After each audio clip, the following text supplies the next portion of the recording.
Hello, everyone. It's wonderful to see you all here at our 8th participation in World Speech Day.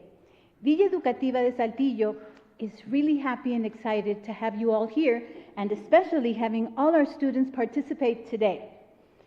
Before we begin, I would really like to invite our director, Patti Vargas Lugo Andrews, to give us some words of encouragement and mentioning how proud we all are that you all are here. Thank you.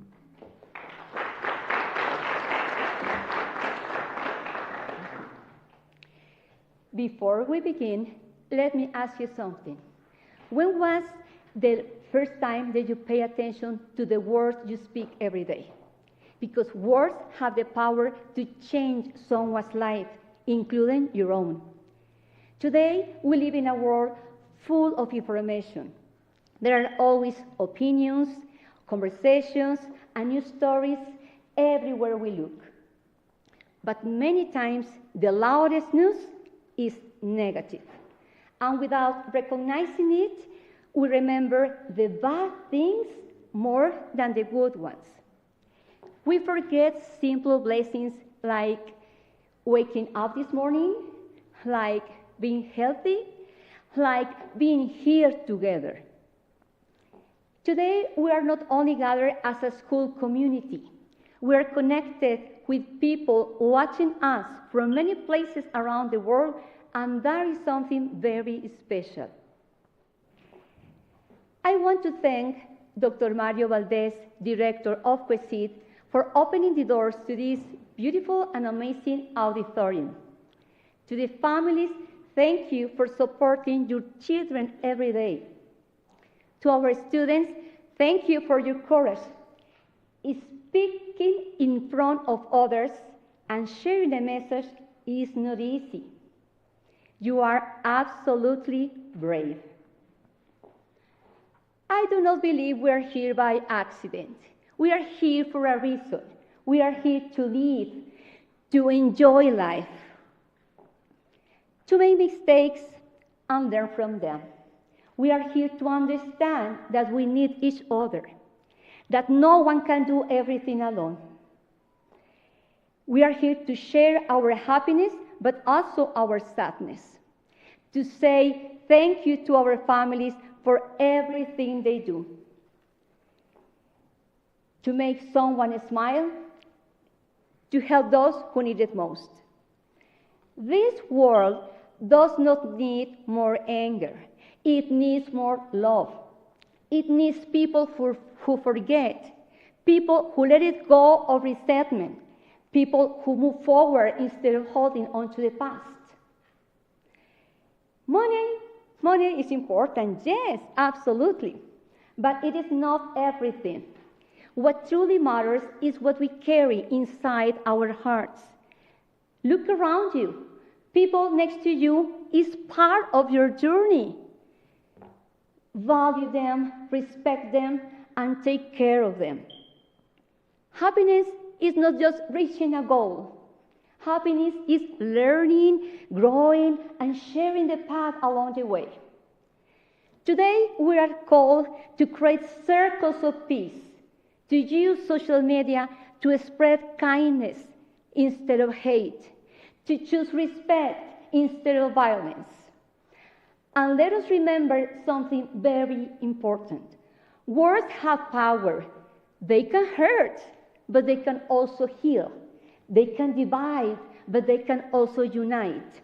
So today, let us choose words that build, words that inspire, words that encourage. If each one of us decides to speak with kindness, to act with compassion, to live with purpose, we will not only improve our community, we will become the generation that turns information into inspiration. We will become a better place to live.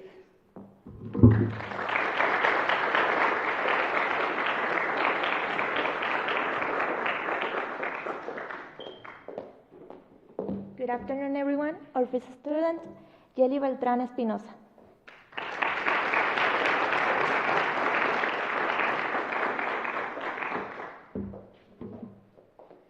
Have you asked yourself as a teen, what is your role and participation in society? Who is a teen? Who are teens like? Living the childhood, you start to ask, who are you? You are not kid anymore, and they ask you to stop acting like that. You start to convert into a teen. You find yourself instead for find who are you and what will you do. This is more than an age. That is a process. Now, if you ask it, how is a young? Funny, society, dynamic, ingenious, bold, intelligent, etc. All of these characteristics help them to be unique and have important participation in society. Have you heard the phrase, the youngest are the future of the country? But I want to say, because I am part of them, that we are the present. We always have been. Young people have been key figures in the fight for justice. In many revolutionary movements, their ideas are those ones that can change the world. Era Turban, climatic admin, Malala Yousafzai, the fight for the education. In Mexico, the 68 movement.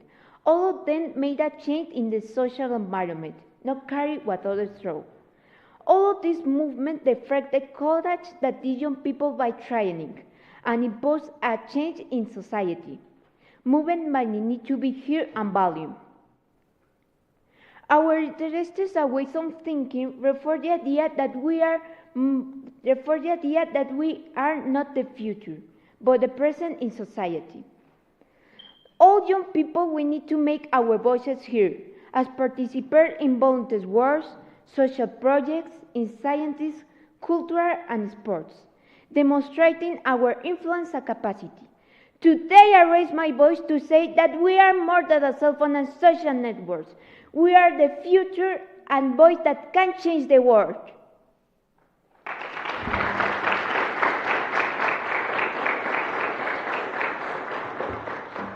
David Matabuena Carrillo.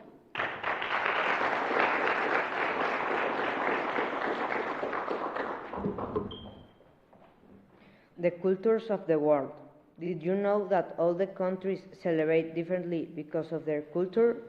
Today I'm going to share some facts about different cultures around the world, starting with Mexico. Linguistic diversity. The Spanish is the dominant language, but did you know that Mexico has 68 national indigenous languages? Traditions. Dia de Muertos. It's celebrated on November 2nd. On this day, we make offerings with cempasúchil, water, bread, candles, photographs, and food to remember our departed loved ones. The most common activities are go to a cemetery and write literary calaveritas. La quinceañera is a traditional celebration that marks a girl's transition into a womanhood. The event begins with a religious mass of gratitude, where the quinceañera receives a special blessing. A country that I would like to visit for its rich culture is Spain. The Spanish is the official language and the most common, and the rarest is Euskera. The most famous traditions are Semana Santa with religious processions, San Fermín where people run in the streets with bulls and try to escape of them, and Las Falas in Valencia, where giant sculptures are set on fire and announce the beginning of spring.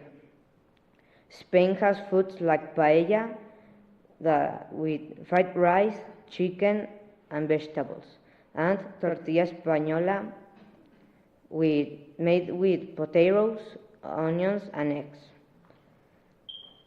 Another country with unique and interesting traditions is China.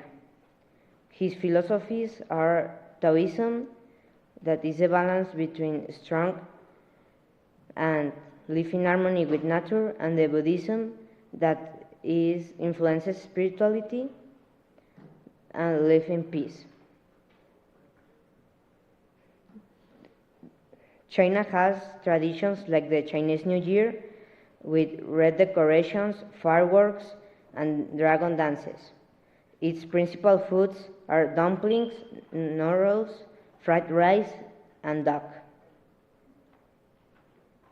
These are my favorite cultures because they have unique and special moments that I share with my family or friends.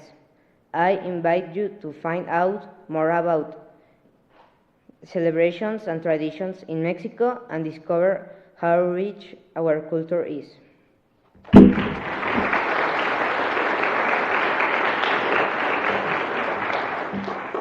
Alexia Nicole Salas Maciel.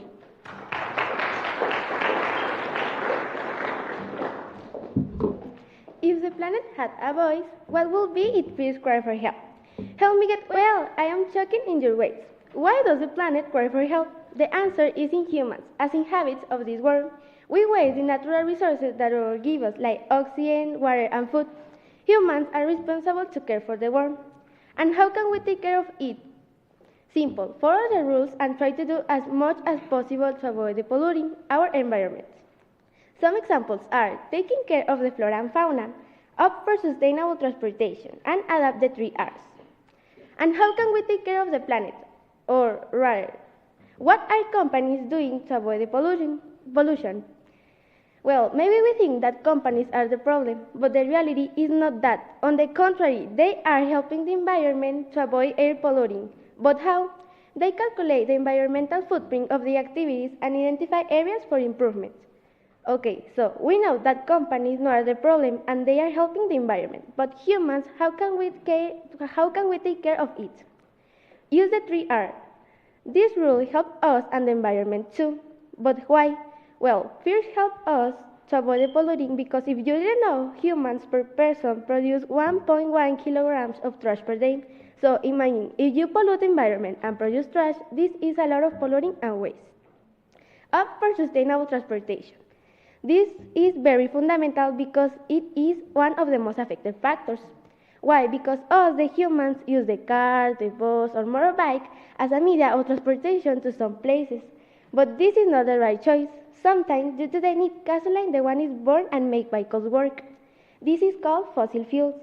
Some examples are use the vehicle or walking if the place you are going to is nearby. Taking care of the flora and fauna. Taking care of this is fundamental because it maintains the balance of ecosystems, ensures vital resources, and protects biodiversity.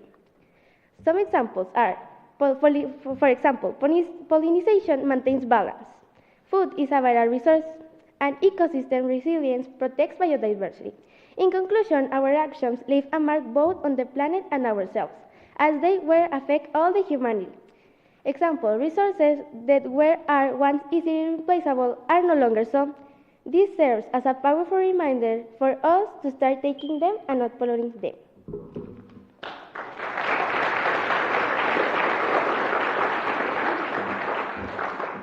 Enrique Sebastián de la Cruz Cepeda.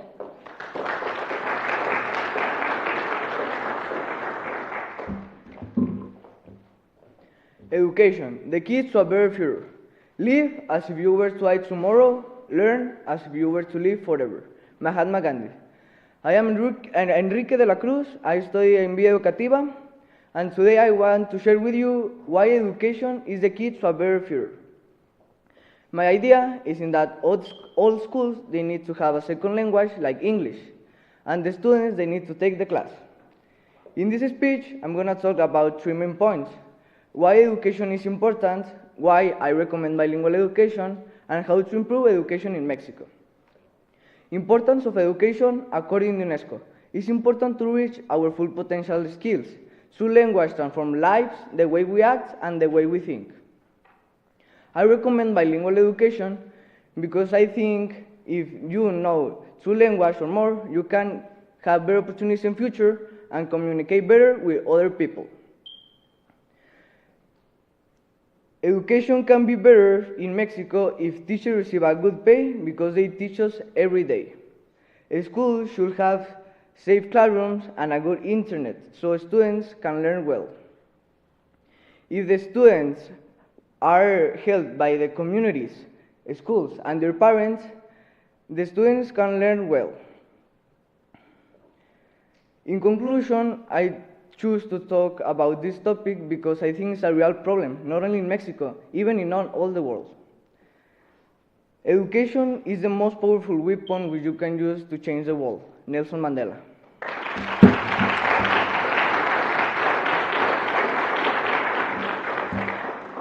Aldo Edgar Delgado Mireles.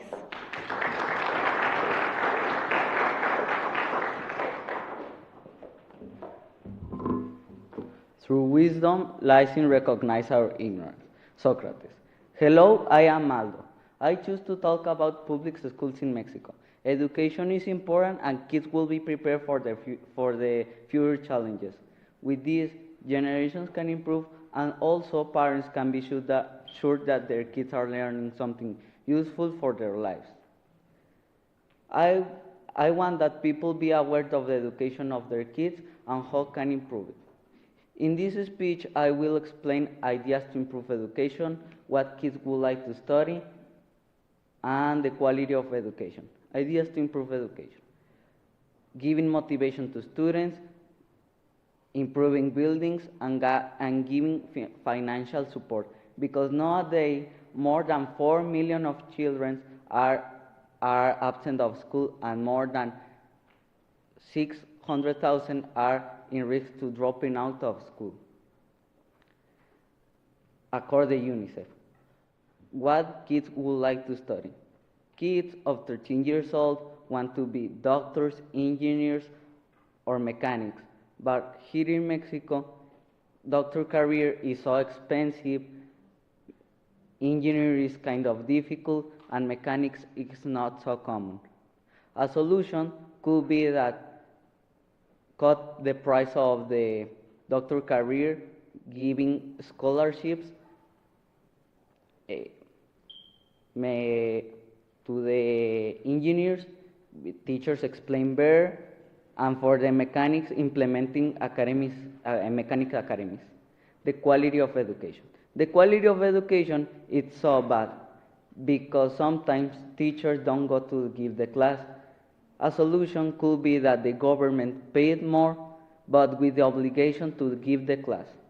In conclusion, I hope that you learned something today, and I want that you can contribute something positive to the world.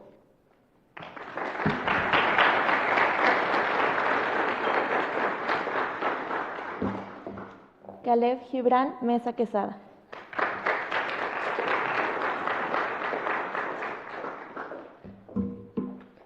Have you ever considered how many liters of water we use per day? Hello to everyone. My name is Caleb Gibran, a student from Villa Educativa, and today I'm going to talk about saving water. Water is one of the most important things on earth because we use it many things like brushing our teeth, washing dishes, washing the car, etc. But what can we do to save water? So my purpose is to persuade you to use the water wisely. I will talk about the following 3 points. What is important, how many liters of water we use per day, and what are real actions that we can do to change it. Saving water is crucial because we use in many things like healthy, food, energy generation, and to prevent conflicts and migrations caused by scarcity, which is aggravated by pollution. According to the WHO World Health Organization, OMS, a person uses 150 liters per day. Of course, this amount can increase if we take long showers, leave water running while we brush our teeth, washing dishes, water the plants, etc. But what are real actions that we can do to change it? So here are some recommendations. Don't leave the water running, water the plants in the night, wash the car with a tub, and take showers for 5 to 10 minutes. In conclusion, the water is one of the most important things on earth. Although that is renewable, it can run out if we don't take care about it. The air satisfies all men's needs, but not all of our greed. Mahatma Gandhi.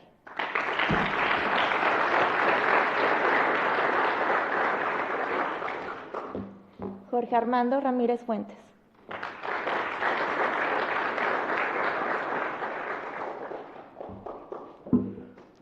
Environment pollution. The world depends on how we treat the environment today. Donald Trump. Hello everyone, my name is Jorge. Today I want to talk about an issue that is affecting the world day by day. Environment pollution. Today I want to talk the treatment types of pollution. Water pollution that comes from the garbage in the water, like rivers, ocean, and lakes. Air pollution that comes from the cars, factories, and airplanes. Land pollution that comes from the garbage in the oil. This means that around 22,000 people die every single day for this reason, and every year more than 8.1 million dead. Pollution can be reduced if we change our daily lives. This means that if we search another forms of transformation, how to save water and energy. In my opinion, a good form to preserve the water and the energy is searching another forms of transformation. We need to teach the younger people to let them know how the world is today. Because if we didn't teach the younger people, the world in the future can be a less pollution, and we can be in a better place. If we do all part, the world in the future can be a better place to stay. Thank you.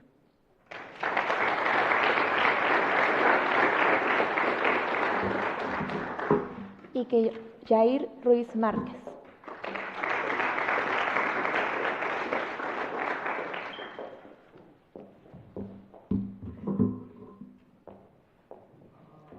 I don't want to change the world, nor the community anywhere. What I want is to change ideas. Why? Because to solve a problem, you have to solve the cause. And in this case, the cause is us. Pollution must be solved by changing the way we think. My name is Seeker, and today I will talk to you about why do we need a real change in our environment and why do we need to solve this important problem that is pollution. Today, I want you to think different about pollution, and I will talk about these three main points: my experience about it, what we gain in return, and my proposal. My experience about it. Once I was with my cousin and we were eating chips. When he finished them, he threw them away. Then I yelled at him and I started the rap. And he said, "What happened?" And he just kept walking. Later, I asked at him why he didn't pick up the wrap, and he said that a little piece of trash, it wouldn't end the world. Then I understood. According to different sources, there are more than 8 billion people in the world, many of them with the same idea, because not only my cousin has responded with the same answer. That's why we need to change that answer. My proposal. My proposal is to first give the example picking up and recycle trash. Then teach others both with small steps. Because if we radically change an action, most of the people wouldn't implement it or finish it. For example, if we start to do exercise and we do a lot of, our body wouldn't resist. It's the same with pollution. Instead of use 3 bottles of water, you can use 2 and recycle them. Why? According to INEGI, Mexico produces 120 tons of garbage per day. And if we just subtract a third part of that, we will be subtracting 40 tons of garbage. And that's a lot of. Other small steps that you can use is to do zero waste. That is, not use more than the necessary and get what we take from the earth. Now, the $1 million question, what we gain in return? We get a pure city, a clean street, and instead of climbing a mountain to breathe clean oxygen, you just go outside and breathe. Seriously, this problem affects our cardiovascular and respiratory systems. This problem made us probably to have cancer. Solving this problem, we will mitigating the climate change, and that's pretty good. To recap, this problem is very important because the damage it causes. We are so clever that we learn how to destroy ourselves. And we can still change and give future to the next generations and those after them. It's not necessary to change quickly, but it's necessary to change now. Change is a door that opens from our within.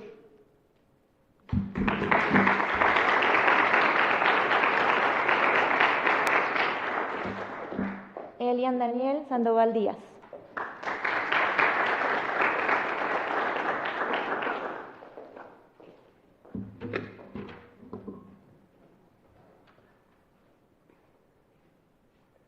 The outstanding technology of Japan. Do you know that the Japanese have a lot of technology? Hello, my name is Elian and today I'm going to talk about some of the things they have invented. My purpose is to inform about these technologies and hope you look for more information about them. Today I'm going to talk about robots, cars, and ramen machines. First I'm going to talk about the robots. The robots are very complex machines that can do repetitive tasks and they are more used in electronics. Japan has a lot of robots. Now I'm going to talk about the cars. The cars are a medium of transport that use gasoline, but some are electric and don't need gasoline. Japan has a lot of cars, electric cars. And finally, I'm going to talk about the ramen machines. The ramen is a traditional food that consists of noodles and soup. In Japan, there are ramen machines where you put the ramen and they made it for you. In conclusion, I hope you go to Japan to see these technologies and bring them back to Mexico.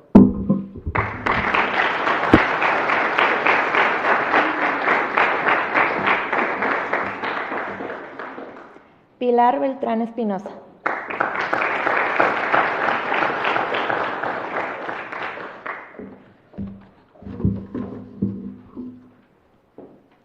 Have you ever noticed how often women's contributions are expected but not always recognized? I choose this topic because women play an essential role in society, yet their work and influence are sometimes underestimated. Women contribute to family, education, science, leadership, and social change, shaping the world we live in every day. Understanding their role is important because social benefits when everyone's contributions are valued equally. The purpose of my speech is to explain why women's roles matter. First, I will explain the different areas women impact society. Then, I will explain the challenges women still face. Finally, I will explain why women's roles is important for creating a fairer society. First, women have played a key role in education and science. Even when access was limited, women fought for girls' rights to education and helped establish schools and universities. Because of this, many women became teachers, shaping generations of students. Education empowered women not only to learn, but also to teach, inspire and lead. With a woman in education, women and opportunity will not have spread as widely or equally. In science and medicine, women such as Marie Curie and Rosalind Franklin make discoveries that change the world. The work advanced chemistry, biology, and medicine, saving lives and opening new paths for research. However, many of these contributions were ignored or created by others. This shows that women's impact exists even when recognition does not. Science progressed because of women's intelligence, determination, and resilience. However, despite these contributions, women still face challenges. Gender stereotypes, unequal opportunities, and lack of recognition continue to limit women's roles.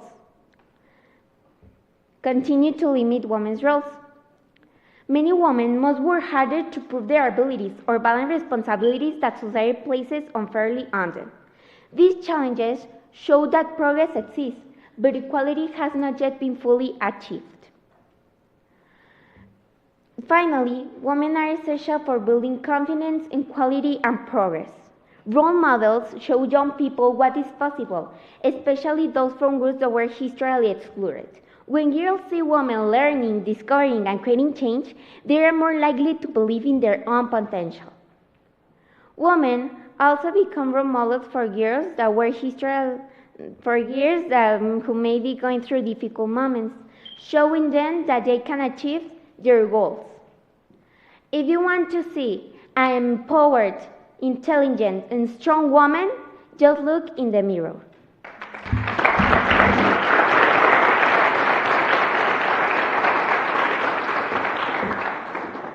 Jimena de la Cruz Cepeda.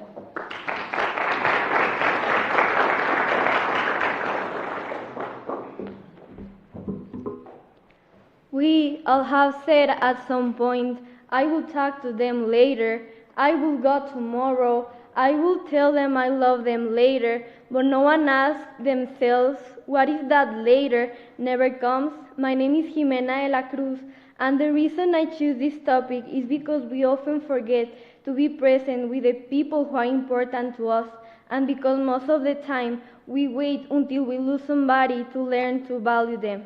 Today, I want to talk about something we all have, but we often forget to appreciate.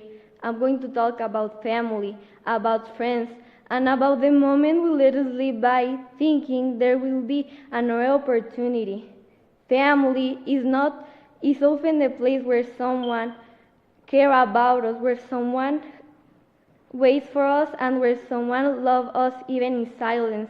The problem is that because we trust so much, we think they always be there, that we can talk tomorrow, that we can fix things later, and that's how moments slip away. We don't say thank you, we don't ask for forgiveness, we don't say I love you because we believe there will be another chance.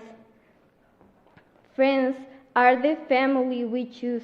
They are the people we laugh with. They are the ones we share secrets with and the ones we grow with.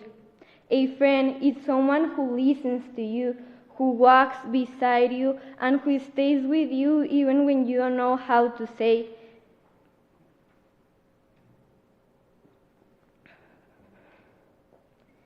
But something similar happened with friends too, because we believe they are still alive, because they are still there. On social media, everything is fine, and we're all realizing it. We stop talking, we stop reaching out, we stop telling them how important they are. Many friendships don't end because of fights. They end because we stop being present, because a message was never sent, because a visit was left for later. And when we try to come back, sometimes it's not just the same anymore. We all have a moment that makes us understand this. One day, a call, or some news that make us think, I wish I had said more. Recently, the community of Educativa de Saltillo suffered a loss of a very important member, something that sadly all of us experience at some point, whether it is losing a loved one or even a pet. Moments like this teach us that love should not be saved, that affection should not be postponed, and saying what we feel today can change everything.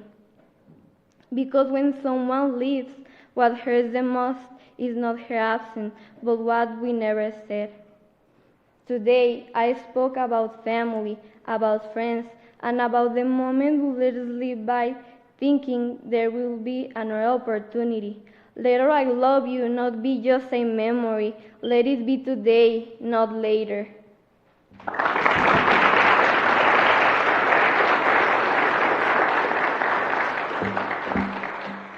Anaeli Equihua Velarde.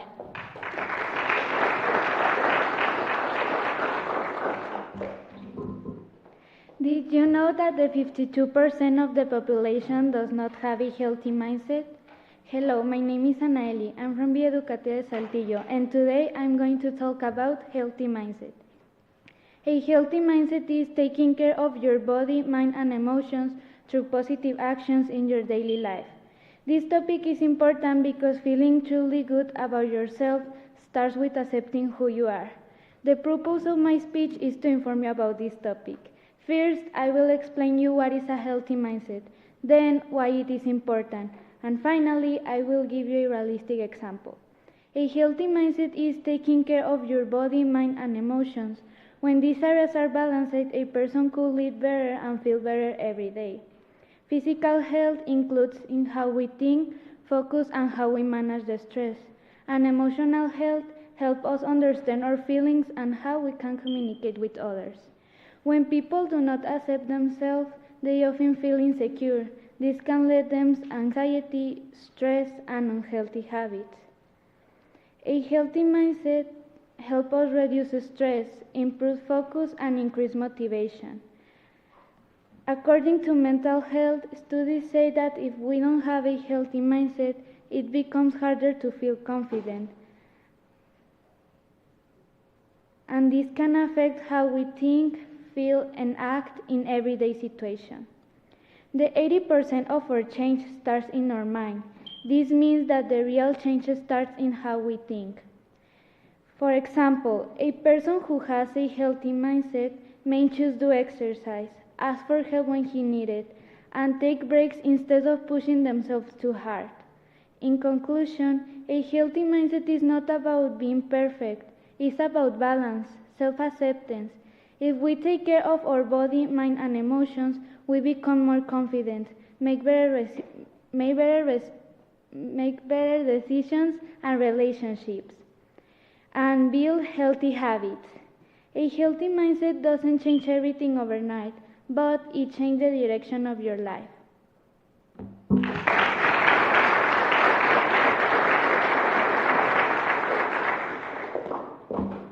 Nayara Lisette González Cepeda.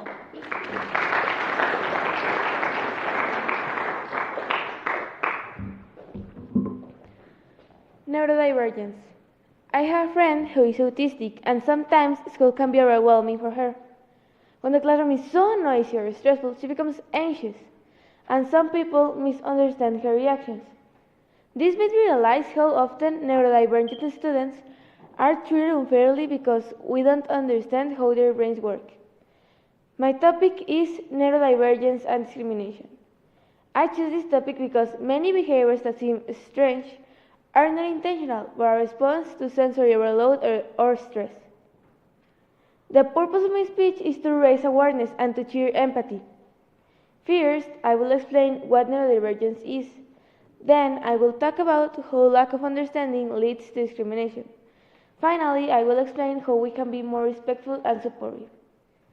Neurodiversity was introduced between 1987 and 1998 by Judy Sanger.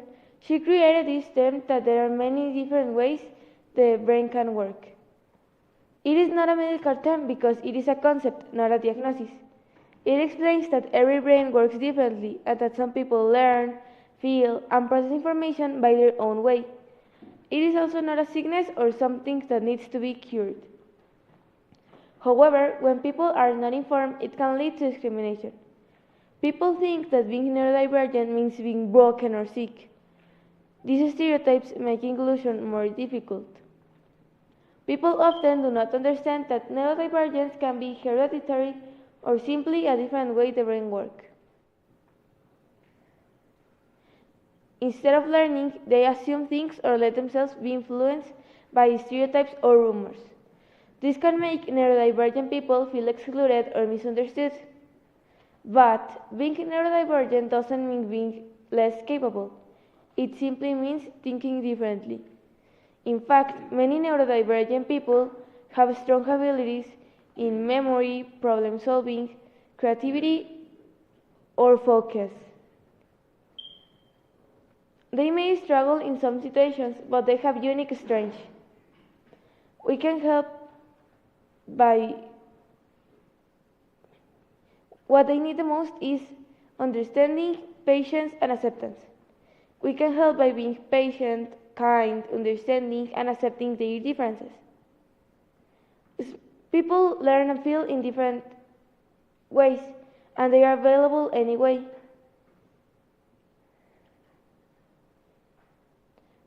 Small actions like giving space when someone feels overwhelmed, explaining things clearly, or simply being respectful can make a big difference on someone's life. I want to invite you to educate yourself about the topic and be aware of neurodiversity. Also, to be careful with what you say because what may seem like a simple joke to us can make a deep impact on someone else. Empathy starts with understanding, and understanding starts when we choose to learn.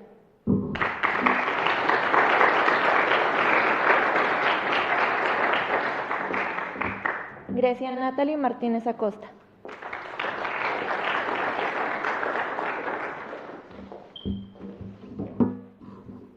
Importance of mental health in the teenagers. About a week ago, a teacher asked in my class, who has ever had an anxiety attack? Almost everyone raised their hand, and that moment really shocked me because it let me realize how common are mental health problems into the teenagers. I'm talking about this topic because I have personally struggled with anxiety, so I understand how difficult it can be for the teenager. The purpose of my speech is to inform you about this issue, and I will explain it in the next order. For the first point, I will explain the main reasons behind mental health problems. After that, I will explain why mental health is important. And for the final, I will share some ways to improve it. Going with the first point, one of the most common reasons is school pressure. It's when your parents or teachers have expectations on you in grades, homework, or in exams. This constant pressure can develop into stress, anxiety, and in some cases into depression. Another important cause is family attitude. When boys are taught not to cry, and it also affects girls when the family say that an sport or activity is for men. These sexist commentaries can develop into the teenager feel controlled, misunderstood, and with not safe space. Going with the second point, why mental health is important? Well, it's important because it's the one that controls our life, who we think, feel, and act every day. If we have a poor mental health, we're going to be angry, confused, sadness. We're not going to be able to communicate ourselves in the correctly form. But if we have a good mental health, we're going to communicate our feelings or what are we thinking with others without a problem. Going with the third point, what the most better way to improve it is to talk. Talk about your feelings with someone that you trust. It can be your parents, it can be family, friends, teachers, or a psychologist in what you trust the most. Another important ways are to understand you better. If you understand you better, you will be able to communicate what are you thinking or what are you feeling in the moment. Another one is to stay calm, to learn to stay calm. If you learn that, you will be more comfortable when you're angry or you're sadness because you were thinking, why I am feeling this? In conclusion, mental health is important because it's the one that controls our life. Two of the most important reasons of these problems are school pressure and family attitude. And this factor can do that the teenager feel overwhelmed or misunderstood. If the teenager feels comfortable or accepted in a group, this will reduce stigma and discrimination. If we take mental health seriously today, for tomorrow we can do a healthy generation.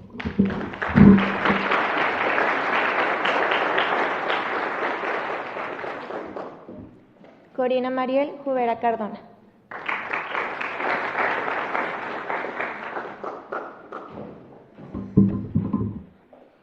Stress is caused by being here but wanting to be there. Eckhart Tolle. Imagine yourself lying in your bed at midnight. You're thinking about homeworks, exams, and the many expectations that people may have of you. This isn't a strange situation. Many teenagers experience stress every day, even when others don't notice it. And it is even less noticeable when they don't express their feelings out of fear of being judged or think their emotions are wrong. So they keep everything to themselves. Stress is a very serious problem that can affect our mental health, school performance, and daily life. And it can be caused by constant exposure to identity exploration and different types of pressures. According to professional organizations such as the World Health Organization or researchers like Tania Gaspar, stress is when our brain enters a state of alert, signaling the nervous system to be aware of our surroundings. This happens because early humans needed to be alert to survive. In the present, we don't need to be aware of every possible danger, yet our brain still reacts this way. As a result, an automatic response meant to protect us can sometimes lead to very serious problems such as self-harm or suicidal thoughts among teens.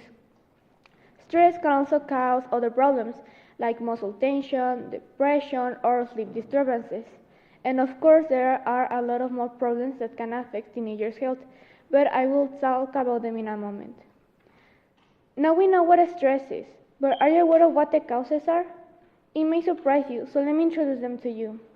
One of the most common causes is social pressure. This can happen everywhere and at any time, even to adults who are the ones supposed to know what to do and what not to do. Well, sometimes. However, teenagers don't yet have the enough maturity or experience enough to handle pressure the same way adults do. So they keep everything to themselves. So they keep the same way adults do. This pressure can also appear at school, where it is often considered normal. Do you know what is it called?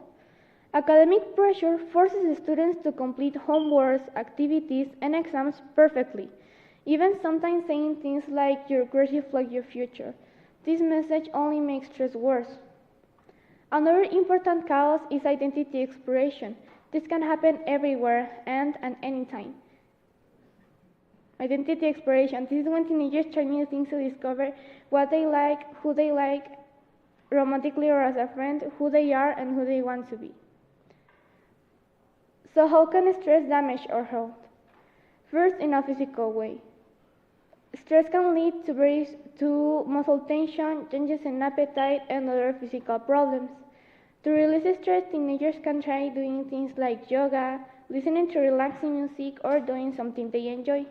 Secondly, there are psychological problems, such as depression, sleep disturbances, low self-confidence, lack of motivation, and difficulty trusting others. To sum up, stress is a critical issue, especially in teens. Due to a lack of maturity and knowledge in certain areas, stress can cause many teens to feel trapped or unable to find a way out. That's why adults should educate themselves to identify the problems that teenagers face and learn how to support them. If it is ignored, the situation may worsen or the problem may never be solved. So remember to look out for the people around you, and if they need help, help them.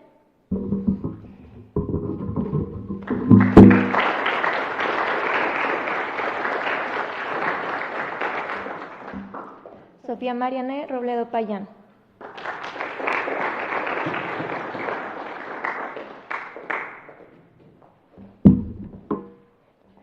I want AI to do my laundry and dishes so I can do my art and writing. Not for AI to do my art and writing so I can do my laundry and dishes. Joanna Mashihowska. One day I was scrolling on TikTok as I usually do, when suddenly I saw a video about polar bears and how are they dying due to the global warming, which has been increasing by the hour because of the rapid expansion of artificial intelligence. That day, I noticed how much we use AI. Nowadays, there is people that can do a single homework without ChatGPT, and there are others who can do an original design or image without Copilot. We may not be aware of what we are causing, but even ourselves are at risk of losing our free will plus the ability to think by our own.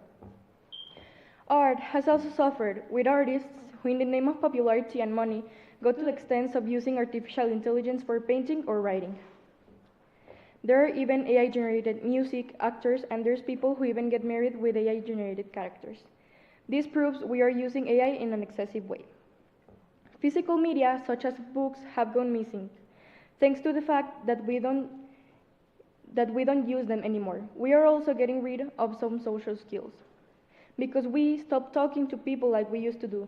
Instead, now we look to ChatGPT, Gemini, Copilot, Claude, and other AI tools. The big corporations that have developed these programs have built enormous data centers all over the world because of the amount of things people ask every day. This is affecting places like Europe, USA, and China that have been experiencing a massive electricity demand. Even here in Mexico, we are getting data centers, and this is affecting our climate and our wildlife. According to the WWF, the number of malnourished polar bears has been increasing, and the global warming has been killing the ice algae, which is inextricable from the 70% of polar bears' diet that is conformed by small organisms. So the more AI we use, the less food polar bears get. I know most of people may think that polar bears are not essential for our daily life. But we must keep in mind that they are living beings and they deserve respect because they didn't choose to live in the conditions they are. This amount of consequences lead us to think of how to use AI responsibly. The ideal way to use it responsibly is to adopt the existing laws, but we gotta be realistic. Everyone loves AI. And even if there's people that don't use it, we can obligate the others to stop using it. Instead, we can learn how to regulate our own AI use, but using it moderately and developing useful stuff with it. To sum up, AI is not the only responsible of global warming, but it has been affecting all of us and our daily life, such as art, workplace, learning methods, and our abilities. AI has been growing up fast, such as robots whose facial expressions elicit empathy and can make your mirror neurons quiver. Diane Ackerman.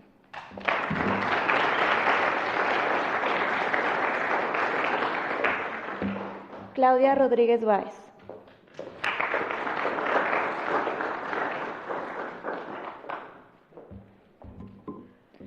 Progress should not destroy what gives us life.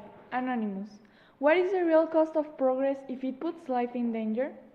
Urbanization is often seen as a sign of development because it improves economical growth. There's no doubt that the Maya train will improve transportation and tourism in the south of Mexico. Although this project brings economical benefits, it also involves real risk to the environment. That's why now I'm going to talk you about the destruction of the habitats, the impact on the jaguar population, and its effects on biodiversity. The construction of the Maya train is affecting many animals by destroying their habitats, changing ecosystems, and putting several species at risk.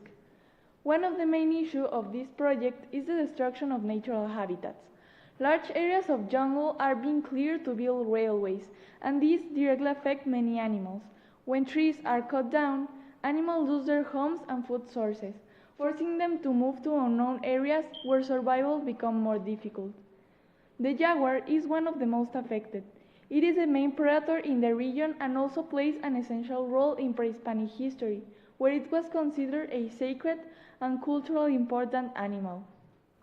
While it is true that some efforts are being made to protect them, specialists believe that by 2050, the jaguar could disappear from several regions. Some organizations such as WWF and the IUCN are working to prevent this to happen. Biodiversity is essential in Lacandona jungle because it keeps ecosystems balanced. The region is rich in cenotes and sacred water sites, which were highly significant for the people of ancient Mexico. Although it was established that not a single tree will be cut down during the whole process, in reality, Mexico is suffering a massive deforestation, with 10 million trees being cut down, across more than 6,600 hectares.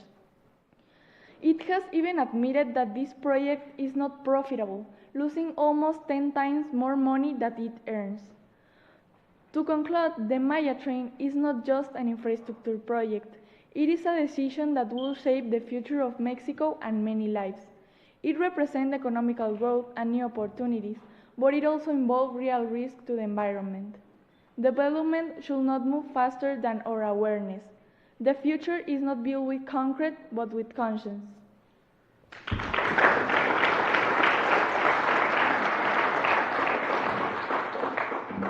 Bárbara Victoria Tapia Fraire.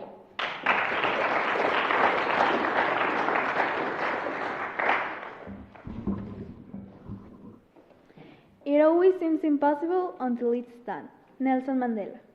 When we talk about global peace, society may think it is something only adults, governments, or powerful leaders can achieve. But the future of peace does not only belong to them, it also belongs to us, the next generation. Future generations will receive the world we are creating today. As teenagers, our voices may seem small, but our actions can be bigger the way we think. The way we reason, speak, and treat others every day can either continue conflict or help understandings. That's why, even at a young age, we have the responsibility and the opportunity to help in the process of global peace. Humanity has been changing over the years, in our cultures, the way we speak, the way we take decisions every day, but something hasn't changed yet: the conflicts in our society. Nowadays, people get mad at everything, even if you don't like a color. Simple things are destroying our world little by little. And in every place you see, people have disagreements. In school, in social media, even in your group of friends. The problem is that people always want to get their own way. They want to be right in everything. and my dream is to live in a society where people accept the opinion of others. We can do this by improving our habits, and I'm not talking about things like waking up earlier. I'm referring to help people. Or even saying a little thank you can improve the day of somebody, because people usually start to argue with everyone because they are having a bad day. So all of these simple things can improve our world day by day. But this isn't happening like it has to be. Empathy has been decreasing daily. People do not realize about this. Even I have found in myself that my empathy isn't really good. As humans, we don't want to accept that some of our actions aren't good or good enough. We have selfish thoughts, and when we think on an action, we only think on the consequences for us. There are studies that talk about this, and some of them says that there are people that even when they can lose everything, they still want to help. But the percentage isn't high, and this is something I want to improve. More people who think like this. A 2024 study published in Acta de Investigación Psicológica found that people have different levels of empathy, low, medium, and high. And people with high empathy are most likely to help and support others. However, very high emotional empathy can sometimes be connected to lower life satisfaction, because these people can feel other people's problems strongly. And all of this is important because empathy affects the way we act, especially in the way we treat others every day. Today, one of the places where this is most visible is on social media. Personally, I'm worried about how kids and teenagers have too much freedom on the internet. They can do, see, or listen anything. And good or bad stuff, this is something we shouldn't normalize. Because of the internet, cyberbullying is now everywhere. People do not know about the big problems or the big consequences they can have. And I'm not saying we should stop using it, but we need to know how to use it. Because the advance of technology will not stop, we need to regulate it by ourselves. Stop doing hate comments or do fake accounts to make jokes about people. Little things do a huge impact. This is called the butterfly effect, and we need to apply it. Every little thing you do, good or bad, it will affect the society. And most important, it will affect you. All together as a society, we can improve our world, making it better generation by generation. And the arguments I mentioned earlier are important because they are easy to understand, but hard to use it in our daily lives. Don't wait for the world to change. Be the reason why it does.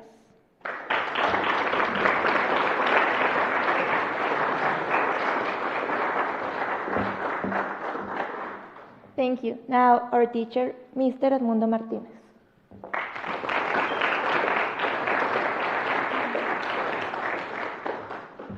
Hello everyone, welcome. Today we're celebrating World Speech Day, especially World Citizens. When we hear that phrase, we immediately think about someone who travels to other countries, who speaks many languages and knows many cultures. But it's not just about being a citizen of the world. Being a citizen of the world is not just about traveling. It's about empathy. It's about understanding that we have our own cultures, that we have our own community, what we can learn from other cultures, and what we can share from our own. Being a citizen of the world means being curious, asking the correct questions. How do other people live? What languages do they speak? What can I learn from them? It also means being respectful. Every language, every culture, and every tradition has value, and we need to respect that value. When we respect the differences between each other, we build bridges instead of walls. But maybe the most important part about being a citizen of the world is respect and empathy. Understanding that even if we live far away, if we live from another country or we live from across the world, we have the same necessities, which are education, hot food, clean water, but most importantly, living in peace. The future of the world belongs to young people like you. The way you treat others, the respect you give to your elders and you give to your classmates, can help you create a better community. So today, I invite you to think. You don't need to travel the planet to be a citizen of the world. You only need an open mind and a willingness to help and listen to other people. Because when we understand each other, we don't just become better students or better citizens. We become better citizens of the world. Thank you.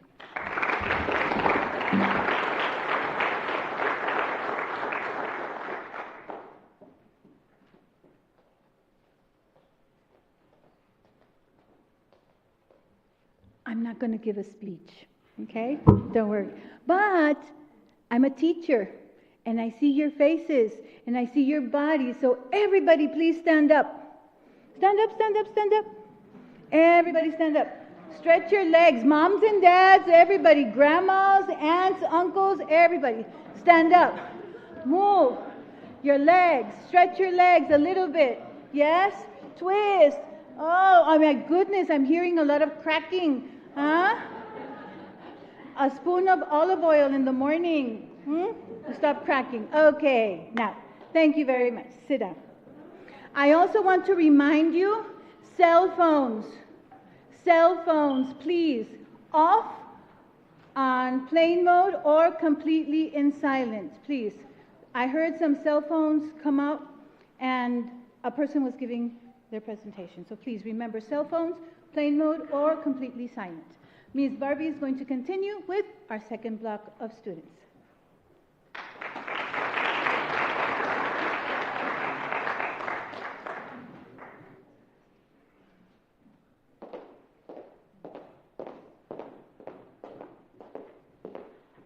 Good afternoon. We're going to continue with block 2.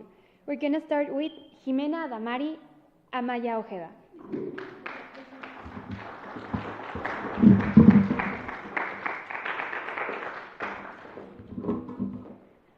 When we listen with the heart, we create a space where the other person can feel understood. Carl Rogers. True communication doesn't start when we speak. It begins when we choose to listen. Hi, my name is Adamaria Maya. I'm 13 years old and I'm a student of Educativa de Saltillo in 8th grade. Listening is very important in our daily life. We often hear people, but we don't really listen carefully to them. But when we really listen, we can understand people better. If we listen to other people, they can feel special and valued. Also, it's probably that the person will respect you, and if you need help, they can try to help you. When you listen to someone, you are not just helping the person. You also learn about the experiences or the things that she or he tells you. This is one of the most beautiful actions that you can do, because sometimes people can start to think that we don't care about them, so they just stop to talk about their problems or the things that they love and remain in silence. But also, it's important that you think about how not listen to others affect us. That's why in the next minutes, I'm going to talk about how listening to others or not affect us, what happens when someone feels listened, and that when you listen, you also can learn. Listen to others is very important because it directly affects us. Also, it's important because it helps us to understand people better and create stronger connections. It affects how we relate with people around us, and by listening, we open our minds and improve our communication skills. Also, we become more patient and open-minded. How does listening to others affect us? When we listen carefully, we show respect and interest, which helps to build trust and improves communication. But when we don't listen, problems can appear, such as misunderstandings, arguments, or feelings of rejection, because the other person may feel that their opinions doesn't matter. Not listening also affects us because we lose the chance to understand situations better. On the other hand, not listening affects us negatively. It can cause confusion or hurt feelings. People may think that we don't care about them, so they just stop to sharing their thoughts with us. Also, they may possibly become distant, or we will losing the trust. What happens when someone feels listened? When someone feels listened, they feel understood and safe to share their ideas, problems, or feelings, which helps with their confidence and create healthy relationships.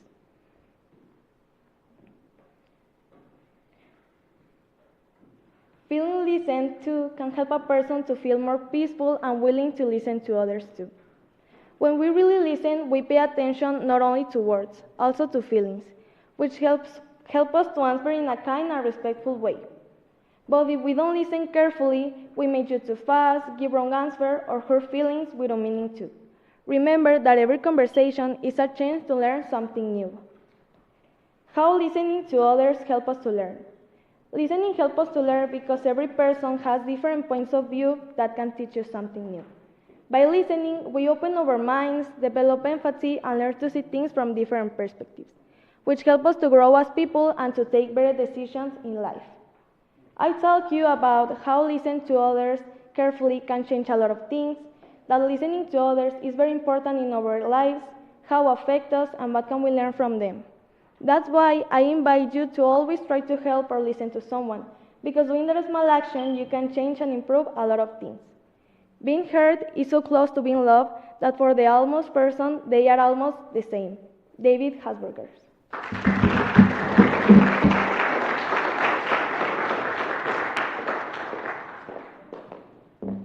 Luis Fabián de la Cruz Juárez.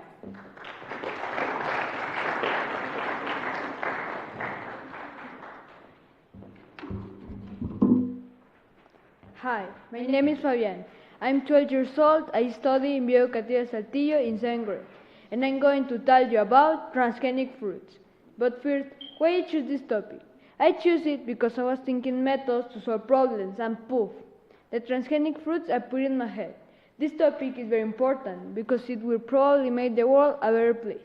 Before starting, I'm explaining what is the major purpose of transgenic fruits, why the transgenic fruits will help the world, and 5 examples of genetically modified fruits that we eat daily but we don't know.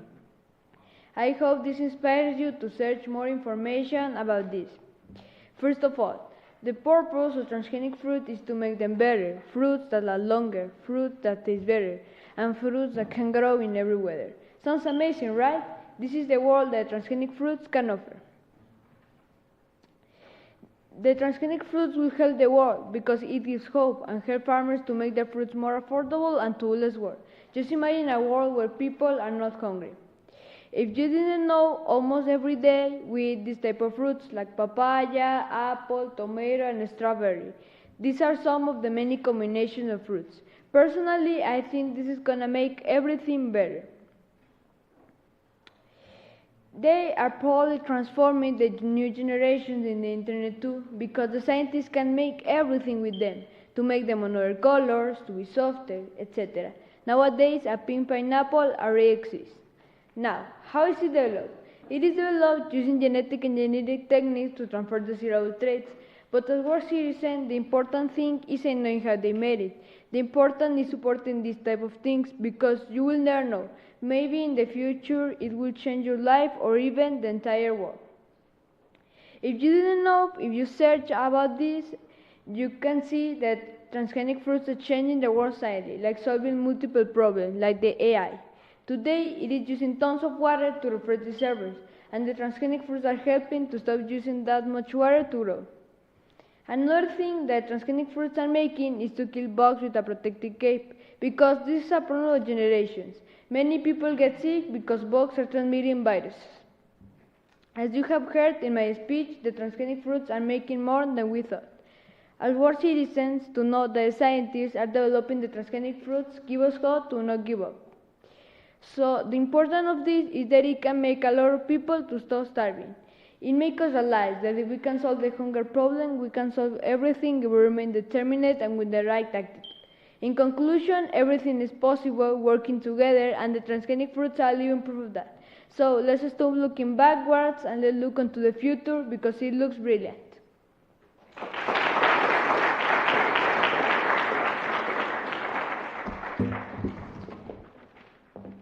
Noelina Escobedo de León.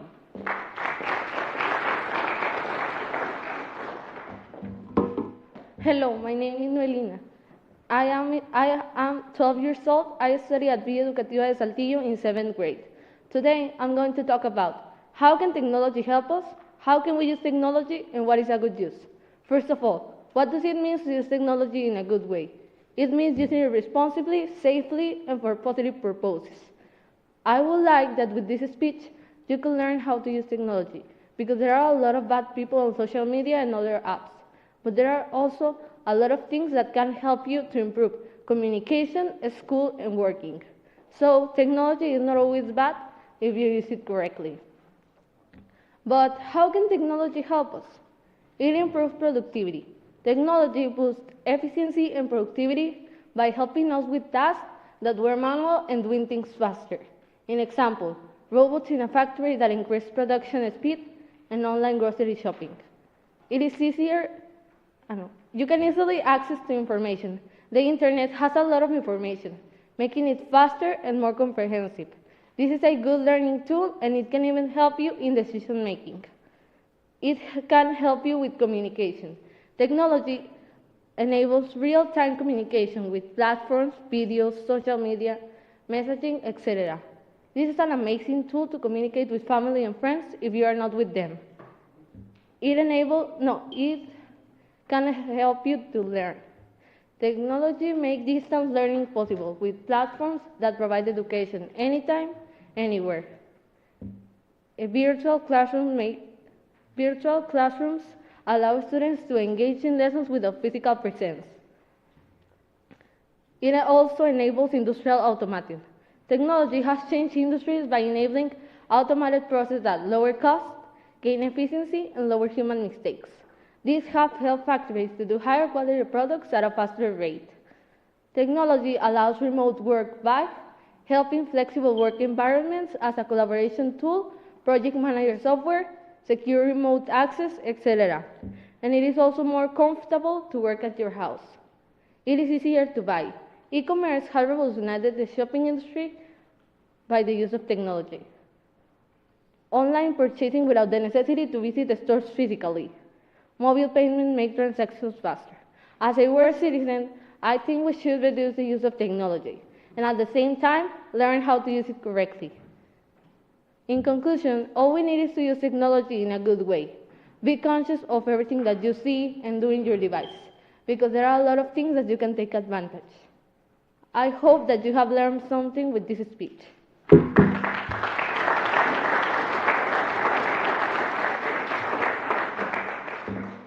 Damián Gaona Valdés.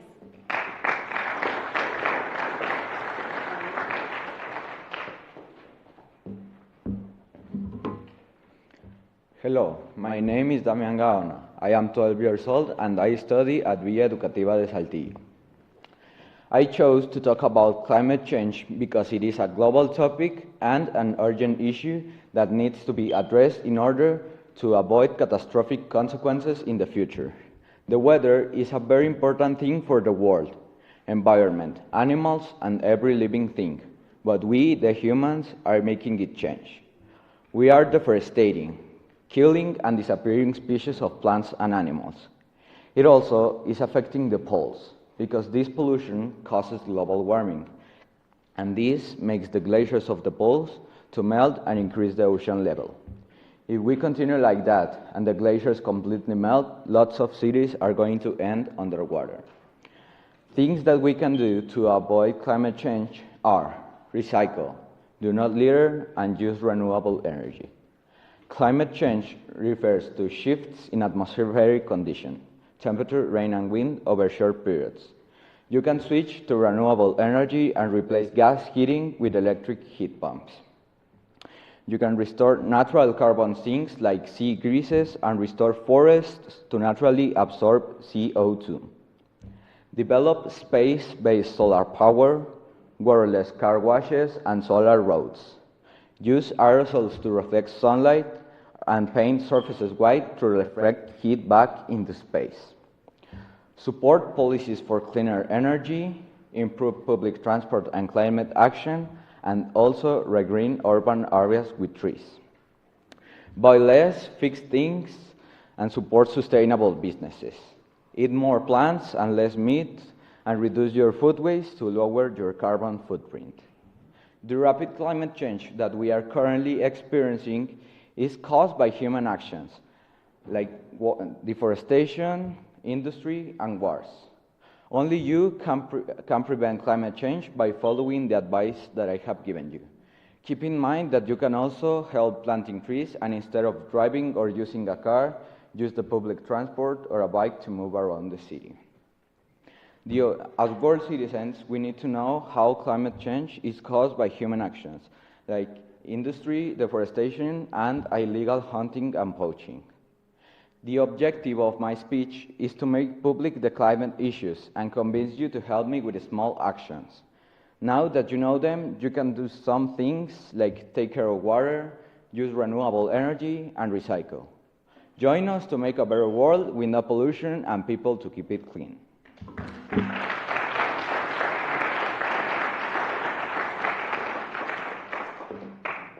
Mateo Jiménez Holguín.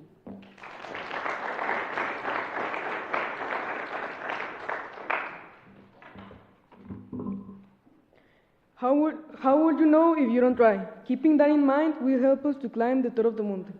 Failures make us as we are. We don't need to be perfect. It is better to try than doing nothing. Fear of failure can be manifested as procrastination, uneasiness, and even overthinking can make barriers between us and goals.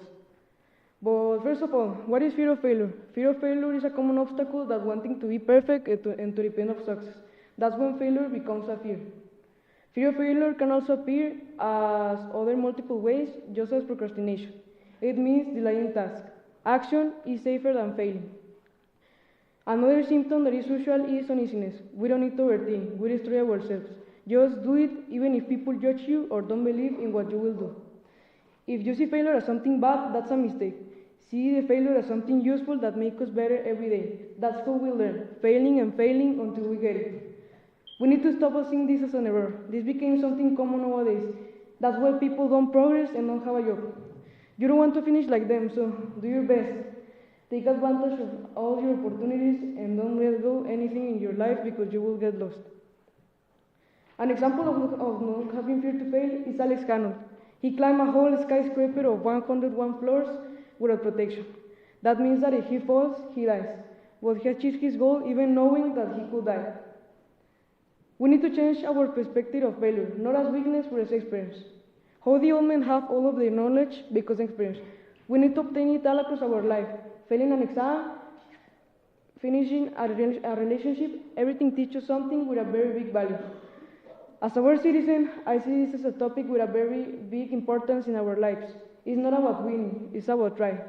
Fail is key to success. Without fail, there isn't learning. Do everything you need to reach your goal, even if it is risky.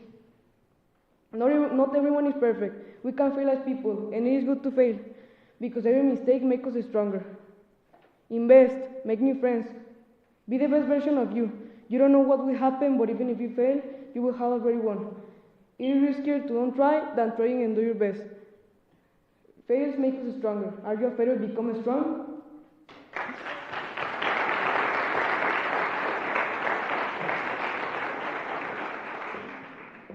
Lucas Salvador Sandoval Puente.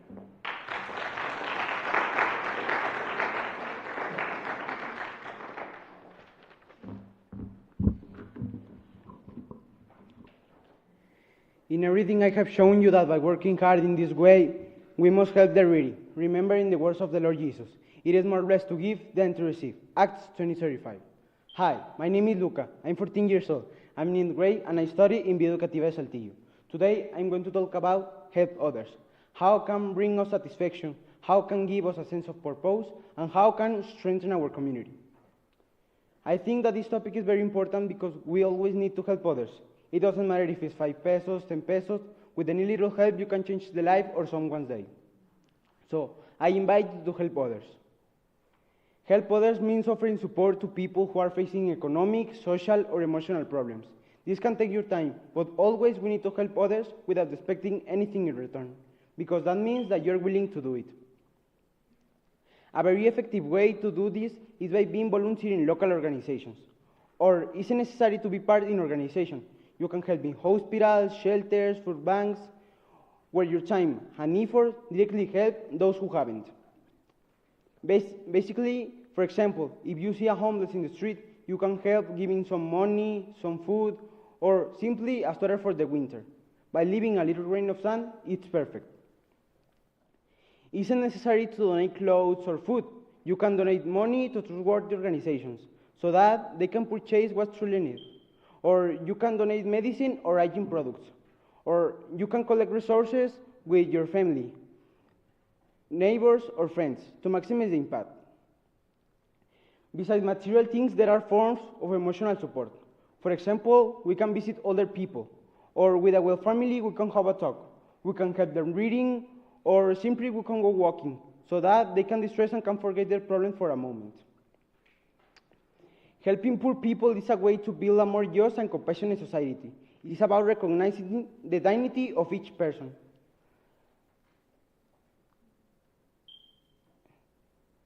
A smile, a kind word, or simply listening can make a big difference in their day. Another important way to help others is including them in social activities. This not only provides with emotional support, but also strengthens coexistence and respect among everyone. Actions that foster equality and participation are a bridge to increase opportunities. Finally, being aware of our own resources allows us to give more responsible opinions. Learn about the reality of others can inspire us to change habits, donate time, etc. Every gesture, no matter how small is it, adds up and contributes to a stronger support network. With this said, I invite you to help others. It doesn't matter how small is it.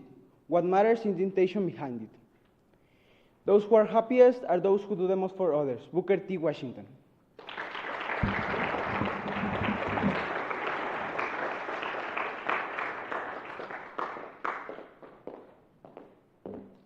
Ana Sofía Valencia Dávila.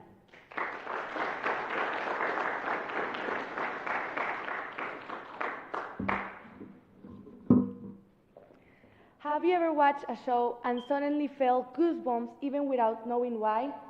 That is the power of musical theater. It brings many emotions together in one single moment. Hi, my name is Ana Sofía Valencia Dávila. I'm from Educativa de Saltillo, and today I want to talk about musical theater because it is one of the most important parts of my life. Before I begin, I want to share a little bit about my personal journey. I started theater when I was 6 years old because my grandpa enrolled me. Sadly, he passed away, but I will always be grateful to him because he introduced me to the stage. Since I was 6, theater has been part of who I am. When I am on the stage, I feel so free, and that is something I truly love. I also love becoming whoever I want. Taking on different roles helps us getting out of our comfort zone. First of all, what is musical theater? Musical theater is a type of performance that combines acting, singing, and dancing to tell a story. It is not a concert, and it is not just acting. It is a mix of different arts working together. For example, when a character sings a song in a musical, they usually sing because the emotions are too strong to speak, and that makes the story more dramatic and more memorable. Musical theater is not just fun, it's a discipline that teaches many things, not only for the stage, but also for our lives. A document from the Ministry of Culture of Chile explained theater as an artistic discipline with methods, objectives, teaching strategies, and pedagogical foundation, not just as a game or entertainment. To begin with, theater teaches punctuality, and it also teaches memory, since you must learn dialogue, choreography, and songs. And most importantly, it teaches teamwork, because a play is not just by one person. Thanks to this, musical theater helps people feel more secure, organized, and full of energy. It can even contribute to a healthier lifestyle. Musical theater also has a strong emotional impact. What does this mean? These benefits are especially important for people facing health challenges as a connection with others. Musical theater can also inspire people. Some individuals watch a musical and feel motivated to follow their dreams, change their life, or believe in themselves. Finally, musical theater has the power to unite people. On the stage, performers must trust and support each other. There is a special connection between cast members because they share rehearsals, challenge, mistakes, and success. They grow together as a team. At the same time, theater connects the audience when hundreds of people sit together, laughing, crying, and feeling the same emotions. Something powerful happens. Even if strangers feel connected. It also brings together people from different backgrounds, cultures, and age. It creates a space where everyone can feel accepted in a world where many people feel alone. Theater builds community. In conclusion, musical theater is much more than singing and dancing. It teaches discipline and important life skills. It improves emotional well-being, and most importantly, it brings people together. For me, musical theater is not just a hobby, it's part of who I am. It has shaped my personality and helped me grow and give me confidence. Every time I step on the stage, I remember why I start and why I continue. So the next time you feel goosebumps during a performance, remember, That is the magic of musical theater, transforming lives, telling stories, and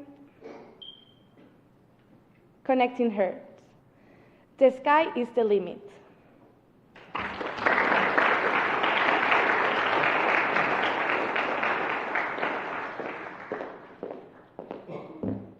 Miranda Vázquez Corrales.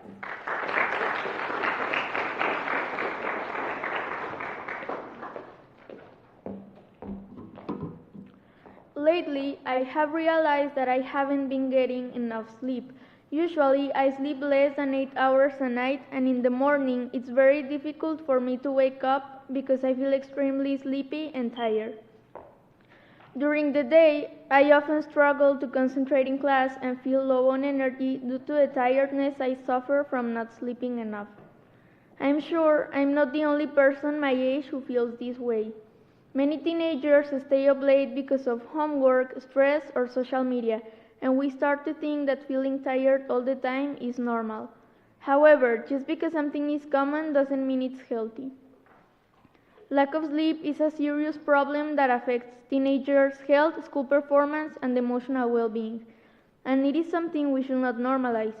This is because it can harm our health, make learning harder, and affect how we feel every day. Therefore, sleep plays a fundamental role in teenage life, as it helps maintain our energy, improves our capacity to learn, and supports our mood. Some factors that affect the lack of sleep are school pressure, screens, and stress. Early school schedules and excessive homework force teens to wake up too early or go to bed too late. Due to screens, because social media keeps us active and makes time go very quickly without realizing it. Also because the blue light of the phones block melatonin and stimulating content keeps the brain active. And because of stress, because it causes us to continue thinking about pending issues and worries when our brain should be resting. A study by UCLA Health has shown that teens who often stay up late may have problems like higher risks of anxiety, depression, irritability, mood swings, increased stress, and difficulty managing emotions. And for that reason, it is important to create a good routine. The things you can do are avoid screens at least 30 minutes before going to sleep, and instead you can read a book. Try not to drink energy or caffeinated drinks and have dinner earlier. Maintain your bedroom with the lights turned off, and also make sure it's cool and quiet, because that's how the brain enters in a rest mood. You can practice relaxation techniques or do exercise during the day, as it helps to fall asleep faster at night.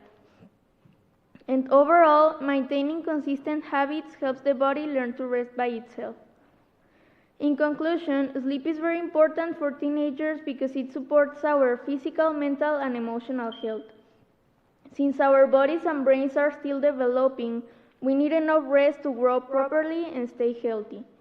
Without enough rest, we may have trouble to concentrate, have bad grades in school, feel tired or in a bad mood, and get sick more easily. Phone use, schoolwork, and stress can keep teenagers awake at night and make it hard to get enough rest. To sleep better, we should go to bed at the same time every night, avoid screens before bedtime, and keep our room quiet and dark. Teenagers need to prioritize sleep over other things and have a nice performance in our daily activities. The best cure for insomnia is to get a lot of sleep. W.C. Fields.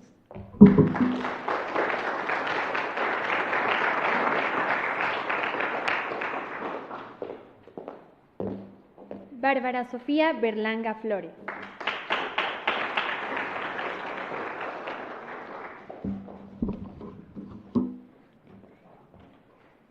We all needed help at some point. Maybe we didn't say it out loud, but we needed it. Hi, my name is Bárbara Berlanga. I'm from Villa Educativa de Saltillo, and today I'm going to talk about the importance of helping others. We all live in a world where lots of people fight against problems such as loneliness, discrimination, violence, or poorness. We sometimes think these problems are too big to take care of, and that we can do nothing about it, but it isn't like that. That's why today I'm going to talk about everyone's fighting a silent struggle, empathy is not a problem, and small actions can have big emotional impacts. First of all, many teenagers have emotional struggles that are not always noticed. In fact, the World Health Organization sees that 1 in 7 young people between 10 and 19 years old lives with a mental struggle, and many times we do not say it out loud. This could mean that the colleague sitting next to us could be experiencing stress, sadness, or loneliness without anybody noticing. That's why empathy is so important. A kind gesture, listening, or simple respect can make a big difference, because we never know what a silent battle is someone facing inside. Empathy plays an important role in reducing bullying in schools. Researchers have shown that programs designed to promote empathy among students manage to reduce their cases. For example, www.mbir.org, with more than 200 high school students, show that educational interventional focused on developing this skill can reduce cases of peer bullying and increase empathy. There before, link.springer.com show that when teachers teach students how to be respectful and how to put themselves in each other's shoes, they manage to create an environment where differences are understood instead of being attacked, both coexistence and cooperation between students increasing. Finally, pom.ncv.nlm.com show that when schools make activities related to empathy, bullies are more likely to stop their behavior because now they know the emotional damage they caused. Today I tell you about everyone's fighting a silent struggle, empathy is not a problem, and small actions can have big emotional impacts. In conclusion, being a global citizen doesn't mean doing something extraordinary. It's to choose to do it. And helping others is not something insignificant or unimportant. It's powerful. So, what about you? Have you ever helped someone?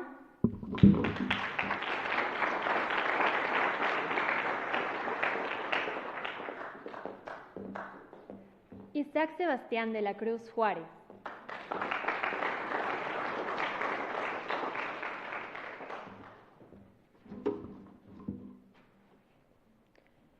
Hello everyone, my name is Isaac. Have you ever stopped to think about the things around you? What you eat, the music you listen to, or the clothes you wear? Do they really come from just one place? Well, the truth is that our world is connected in ways we don't always notice. For many years, people have moved from one place to another, and because of that, cultures have mixed and changed. Today, I will tell you about 3 things.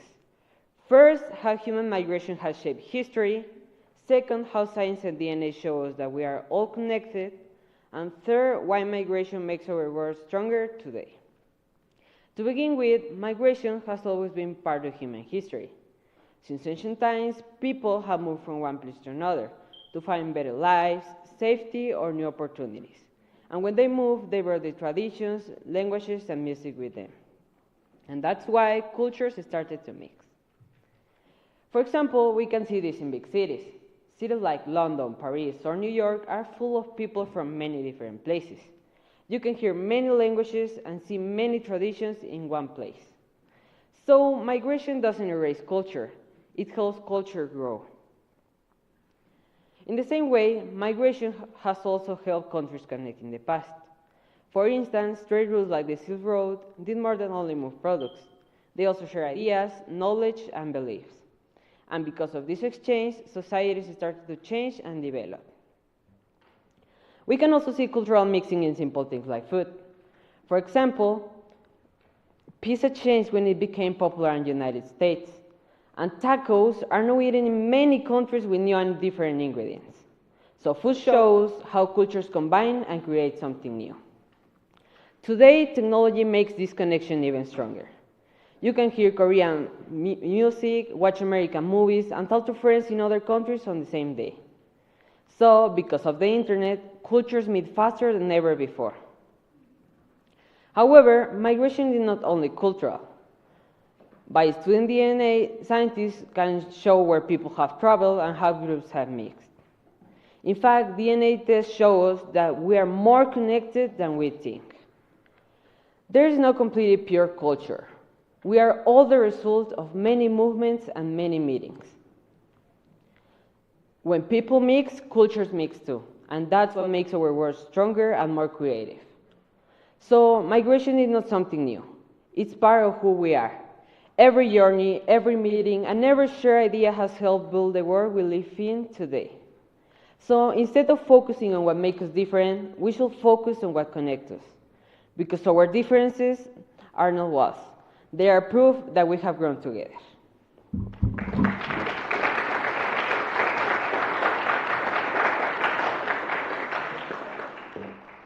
Regina Neira Martínez.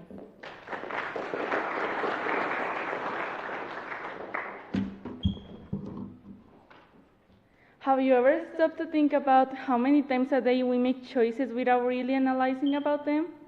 The words we use, the things we ignore, or the moments when we choose comfort over awareness. We are all living in the same world, but not all of us are truly present in it. My name is Regina Neira, and I am a student from Villa Educativa de Saltillo. My topic is Imperfect Human Conscious World Citizens, because being a world citizen isn't about having all answers or about never making mistakes. It is about awareness, responsibility, and choosing to keep believing in humanity when the world feels broken. The purpose of my speech is to inspire, to invite you to reflect on our actions, our silence, and our responsibility as part of a global community. We often think that being a world citizen is about traveling, learning new language, or learning about other countries. However, the truth is that we are connected to the world every single day, even without realizing it. There's an invisible connection between us and people we may never meet, and our actions can reach further than we imagine. At the same time, no one is a perfect world citizen. We all make mistakes. Sometimes we speak without thinking, ignore situations that don't affect us directly, or choose what is easier instead of what is right. What truly matters is not avoiding mistakes, but recognizing them, learning from them, and choosing to improve. Awareness allows us to grow, while the idea of perfection often prevents us from even trying. In addition, being a world citizen isn't about the big or dramatic actions. It is about the small, everyday decisions we make, how we speak, how we listen, and how we respond to others. These actions may seem insignificant, but they slowly shape the world around us. When we say, "It's not my problem," we disconnect ourselves from the global community. A conscious world citizen decides to care, even when it will be easier not to. Finally, loving humanity when the world feels broken is part of this awareness, because we live in a world with injustice and inequality, and it is easy to feel overwhelmed. What truly matters is keep reminding the idea of hopeful and that something can change. Because we don't love the world just because it is perfect, but because it still has the potential to be better. And maybe that's what truly matters. Maybe being a world citizen isn't about being perfect. It's about having the courage to be aware. Aware of how we speak, aware of how we act, aware that even the smallest decisions we make can shape someone else's world. We don't love the world but just because we are imperfect humans living in an imperfect world. Yet we still have the potential and the power to improve, to change, and to choose empathy over indifference. And that's what truly matters. Because the world doesn't need flawless people. They need people who are enough conscious to care. Now ask yourself a question. Are you enough conscious to care for the world?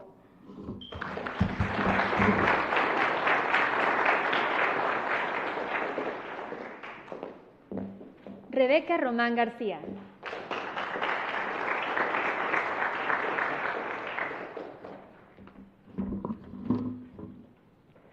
We live in a world without borders. In just a few seconds, we can see life from the other side of the planet. Different cultures, different stories, different realities. But in this world, there is something that connects us more than language or distance, and that is comparison. Today, comparison has no borders. We compare how we look, how successful we are, and how our lives should be. And sometimes, without noticing it, we start losing something essential, and that is our identity. My name is Rebeca Roman Garcia, a student from Villa Educativa de Saltillo, and as a world citizen and a young person growing up in a digital world, I've learned that while comparison travels freely across borders, identity does too. And the real challenge of being a world citizen is not just to stay connected to the world, it's staying true to who we are. As world citizens, we are constantly held to standards that tell us who we should be. Standards of beauty, success, happiness, and intelligence.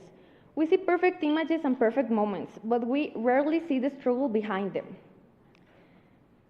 Comparison slowly becomes something normal, something we don't even question anymore. And the problem is not ambition or inspiration. The problem is when comparison makes us feel that we are never enough, when it convinces us that we need to change who we are in order to belong. But the world doesn't need more copies, the world needs originality. Because every culture, every language, every tradition exists because people dare to be different. Diversity is not something we should tolerate, it's something we should protect. And when we hide our identity to fit in, we lose the very thing that makes us valuable as world citizens. I learned that accepting yourself is also a way of respecting others. When you are confident in who you are, you stop competing and start connecting. You listen more, you judge less. You understand that difference is not a threat, but it's an opportunity to grow. Being yourself in a globalized world is not easy. It requires courage, self-respect, and sometimes it requires choosing authenticity over approval. But that choice matters because a world built on authenticity is a world built on empathy. So maybe being a world citizen doesn't only mean knowing what happens around the globe. Maybe it means to understand how the world shapes us and not letting it erase us, because comparison has no borders and neither does identity. And if we want a world that is more human, inclusive, and respectful, it has to start with one simple decision, a decision that each of us can make today, to be ourselves.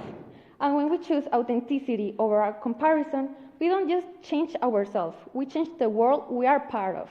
And that's what truly means to be a world citizen.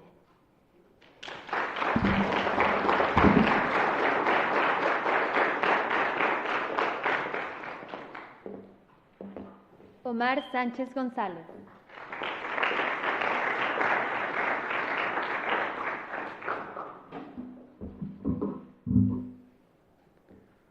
Why do we need to change to be accepted by others? Have you ever stopped doing something you love just from being accepted? Or have you ever changed something you like just because you were afraid of being judged? From a very young age, we learn that we need to meet expectations, but sometimes that expectations become a pressure. Today, I want to talk about the price we pay about that expectations, and how that need to be accepted silence who we really are. The need to be known, it's a natural part of being humans. Humans are social beings. Trying to be accepted is not a weakness, it's just part of our nature. As we grow, social pressure appears. We laugh when something's not funny, or we stay silent when we disagree. Over time, this causes something worse, the loss of authenticity. We start deleting our personality and hiding parts of who we are. Social media intensifies this. We are surrounded by ideas or opinions that tell us how to act. In this environment, being different often feels like a weakness instead of a strength. When we accept who we are, we stop trying to be accepted and start building honest connections. Self-acceptance is not easy. It requires courage because it means the possibility that not everyone will like us, understand us, or simply be with us. Because in the end of the day, belonging is not about being accepted by all the people. It's just about being accepted by you. That is the kind of belonging that sets you free in this world. In the end, the question is not how much we are accepted by others, it's how much you are accepted by yourself. Because when we spend our life trying to be accepted, we are slowly disappearing. The belonging should never require us to be smaller or another person. The true belonging is about to stop asking, do they accept me? And start asking, do I accept me? Because the truth is this, you don't need to change to have a fit in this world. You just have to need the courage to be authentic. And maybe, just maybe, the moment we stop trying to fit in is the moment we will begin to belong.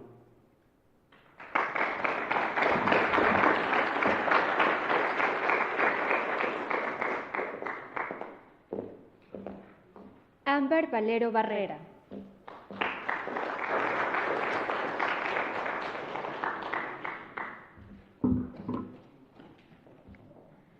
Do we listen in order to reply, or do we listen to understand?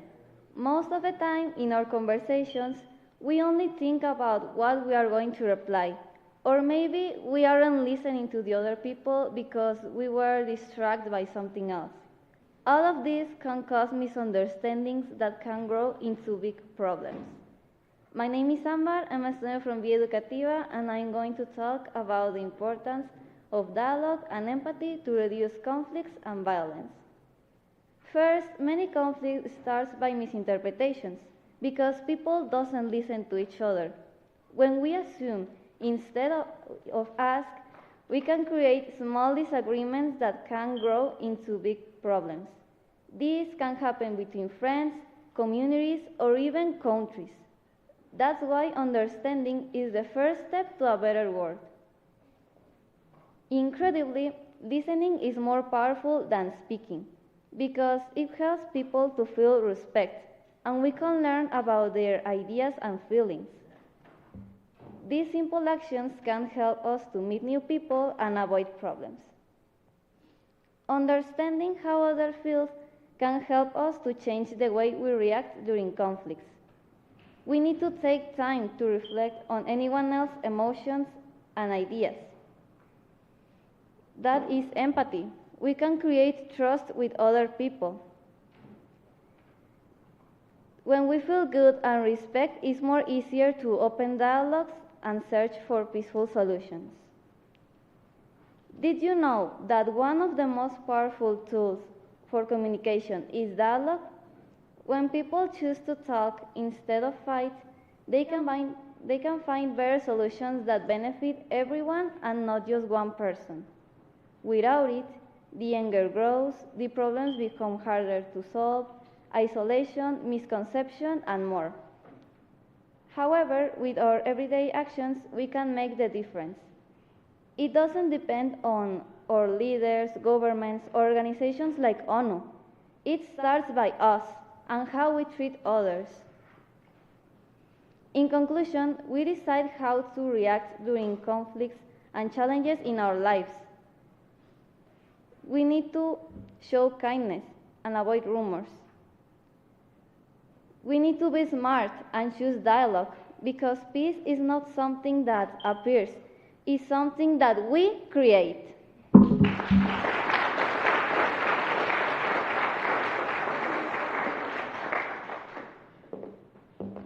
Fania Sofía Esparza Benavente.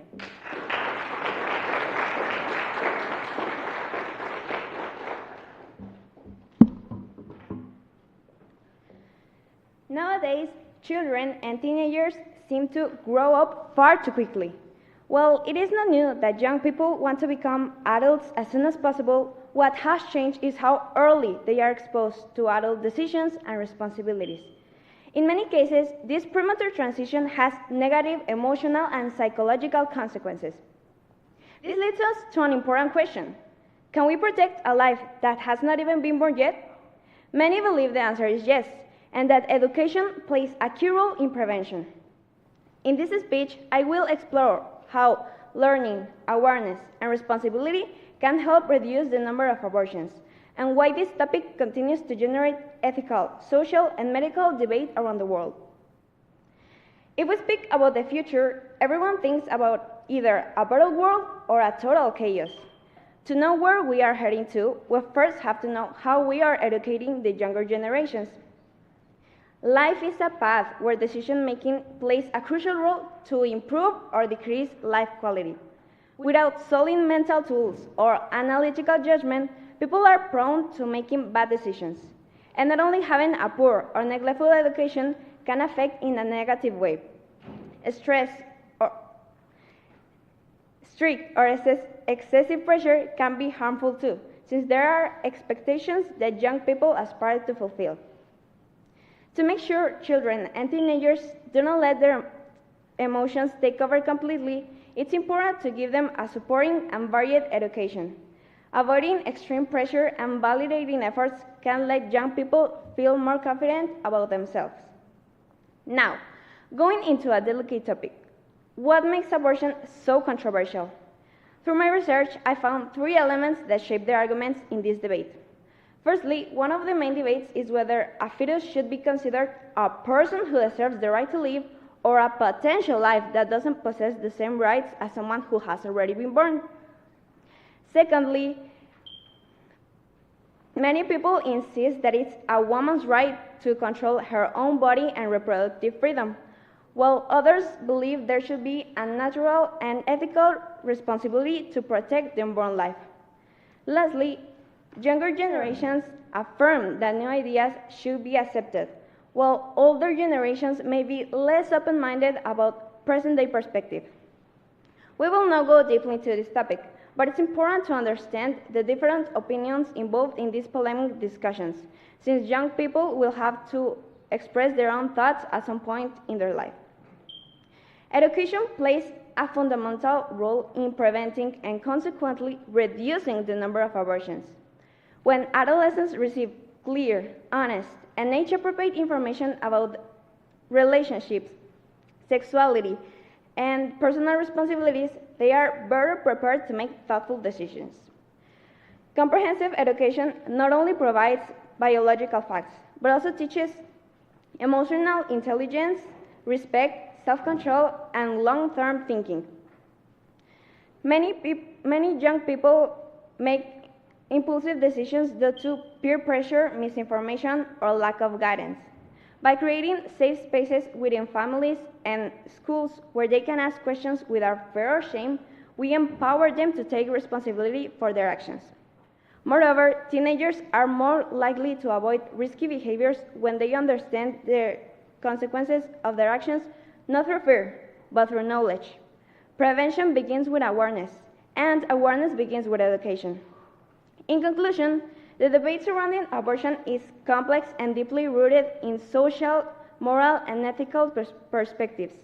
However, one point on which many can agree is the importance of prevention. Protecting future generations means guiding them with support and understanding. Instead of focusing only on the consequences, society should invest in preparing them to make responsible decisions. By promoting emotional maturity, we can reduce the number of situations that may lead to difficult choices. Compassion and open dialogue are essential if we truly want to protect life and help young people in building a better future.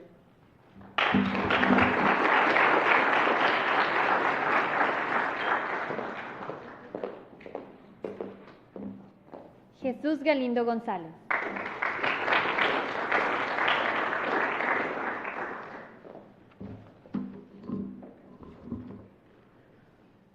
Fast, efficient, global, technology. Hello, my name is Jesus Galindo Gonzalez, and today I am going to talk about how and why technology can help humanity rather than pushing it to extinction. Technology, as we know it today, is a thing we cannot live without. But why is it believed to be the end of humanity?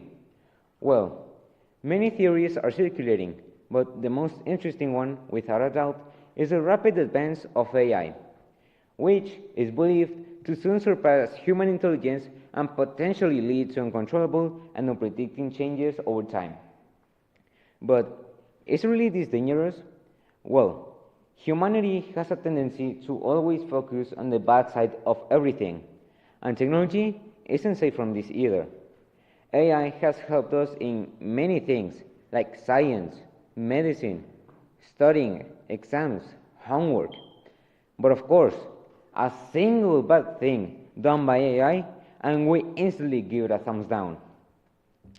Technology has revolutionized our scientific research by providing us with sophisticated tools for data collection, analysis, and simulation. It helps scientists to explore complex systems, from molecular structures all the way to deep space. Not only that, but thanks to cloud saving and cloud computing, it allows scientists to all across the world to work together in a group project. Digitalization and open science are modifying the landscape of the science we know today. It enables new models of inquiry, transparency, accessibility, and collaboration. All of these hold great promises for advancing scientific progress, but also to face and solve some of the world's most pressuring challenges. Technology has revolutionized medicine by improving diagnostics accuracy, making access to health data easier, and overall making disease detection much easier and simple. Thanks to remote monitoring, doctors can monitor their patients' vitals in real time from anywhere across the world, as well as some wearables, smartwatches, and mobile apps provide and allow 24/7 access to health data. We all know how expensive it is to produce and buy prosthetic limbs. This is where 3D printing comes in. Thanks to the material we can use to produce those limbs, it will just make them much easier to control, to wear, and overall making them way more comfortable. It's especially useful for growing children who constantly need new replacements. In communication, the advent and widespread of more electronics have dramatically increased the numbers of remote workers, gig economy, and freelancers. With the help of cloud saving, jobs can almost certainly work by themselves without any human intervention. And many people across the world can find new opportunities unchained by traditional working hours. But how about equality? As I mentioned before, AI could actually replace humans in many jobs, such as industries and healthcare. But this will only force humanity to implement new changes without leaving people behind. For the environmental perspective, AI could, in theory, help humanity learn new ways of using renewable energy and how to not contaminate our planet.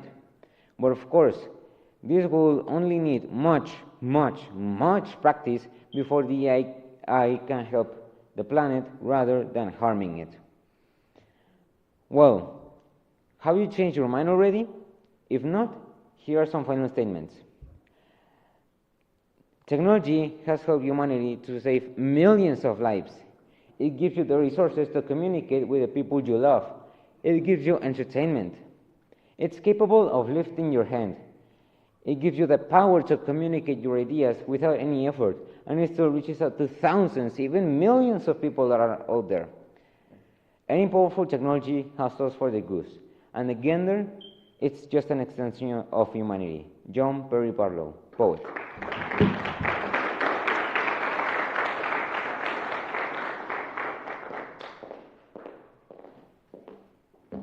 José Juan Ortiz Díaz.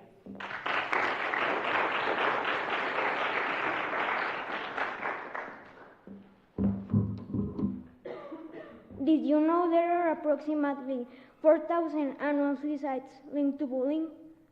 Well, undoubtedly, it's a problem that must be solved as quickly as possible. But first of all, what is the definition of bullying? It refers to the act of intimidating people, either physically or psychologically. At first, one might consider it simply consists in frequently bothering someone, but in reality, it isn't like that. It is often emphasized that bullying is only present on middle schools, but in reality, it can happen from elementary school all the way to college. Although teenagers are more likely to engage in bullying behaviors, people from other ages may also be experiencing it. By the way, how many times being at school have you realized that somebody's getting subjugated? Well, at first, your response may seem limited, but in reality, there could be far more bullying cases than we are aware of. This leads to another kind of bullying, known by psychologists as the silent scream. The reason why it is called like that is because it just involves two relevant characters, the bully and the victim.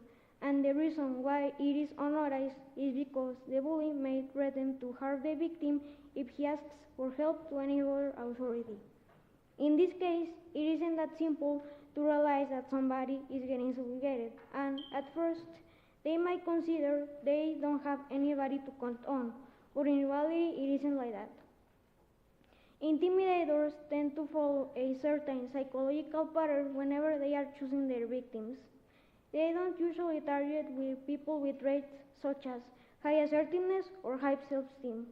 Instead, they focus on people with traits such as shyness, voice modulation, or even the way how they talk.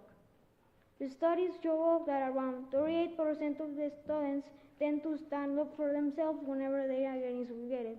However, psychologists suggest that this percentage should be closer to 75%. However, factors such as discrimination, segregation, and negative school environment have significantly reduced students' self-confidence. According to scientists, there isn't a single reason why bullying is present on school, but there are three main reasons why bullying happens.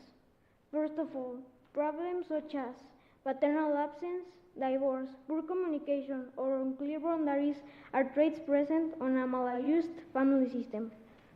These traits inflict in how the person behaves, thinks, and acts. Understanding intimidation actions is not a simple process, and not everybody is capable of achieving it. First of all, resilient, empathetic, and tolerant people will be required. Unlike other people, these persons tend to question bullying behaviors instead of just justifying them. And a great way to ensure that bullying is no longer a relevant problem in schools is ensuring that the bully has a relevant and trustworthy person in his life. With all this information, we can conclude that bullying is a multifaceted issue influenced by psychological, social, and family issues. Knowing its causes, recognizing its silent terms, and fostering empathy and supporting system are essential steps toward presentation. Only through awareness, significant changes can be achieved. Albert Einstein.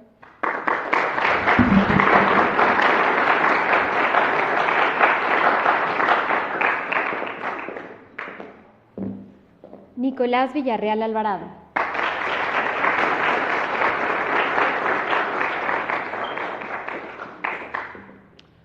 In 2015, the United Nations approved the Sustainable Development Goals, an opportunity for all countries to embark on a new path, leaving no one behind. Hello, I'm Nicolás Alvarado. I am 15 years old. I study at Villa Educativa de Saltillo, and I want to take part in the 13th goal. Take urgent action to combat climate change and its impacts, because it is currently known as one of the most urgent and complex problems facing us, humans. Its effects have been manifesting for several years, the best example being the rising temperatures and global warming. In this context, SDG 13 helps to identify and highlight the need to adopt sustainable measures in order to reduce the effects as soon as possible, while responding to the growing concern about environmental education and promoting the idea that we can generate positive change through education, participation, collaboration, and sustainable practices. But I believe it is crucial to foster awareness, to allow everyone here and outside to act with responsibility in order to combat climate change. But to act responsibly, we need to know that the causes are us, humans. When we do things like industrial production, deforestation, or burn fossils, or the use of motorized vehicles, we release gases into the atmosphere that accumulate in big quantities, and they retain heat inside of our planet, affecting every single thing that is in it. The effects, as previously said, are very notorious and get worse year by year. In many regions, summer is way hotter, rain is less common, and natural disasters are more violent than ever. Countries with the least resources to adapt are the most affected, since they lack prevention systems to recover and reduce from the effects of climate change. Meanwhile, rich countries that release the most gases into the atmosphere can easily deal with climate change because they have enough resources to use systems to reduce the effects of it. This inequality shows that those who less contributed are the most affected, but we live in a world that prefers consumption and production over nature without thinking of the damage they have been causing to our beautiful planet. And even though national agreements like the Kyoto Protocol or Paris Agreement have been made, it is not enough to stop climate change, because countries can commit to reduce gas emissions or to promote renewable energies, but that will not change anything, since the real challenge is not committing, but actually fulfilling the goals. Here is where the 13th goal becomes more relevant than ever, since it promotes concrete measures to eradicate climate change. It encourages environmental education, efficient use of natural resources, and collaboration between countries. But the governments are not the only ones that need to solve the problem. Communities, companies, schools, citizens, and every single one of you needs to play a big role in building a sustainable future, because research demonstrates that climate change won't be solved by a few people. It requires the efforts of everyone, including all of you, because every action and decision you take matter, from turning off a light to planting a tree. All decisions can impact the future. We have the opportunity to make a difference and show that humans can live in harmony with nature by using effort, by collaborating, participating, using education, and hope we can build a cleaner, more vibrant Earth, not only for us, but for future generations too.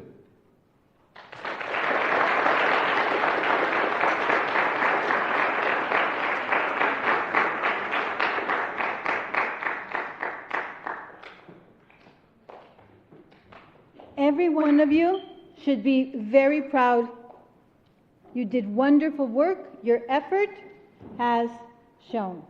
We're going to take a picture, okay? So the first row is going to come up here, and the second row here on the bottom. Yeah? Is that? Can I remove this? Because of the picture? Yeah, but we're not going to.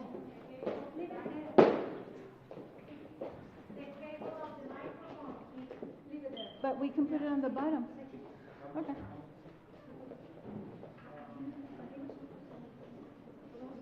Next row.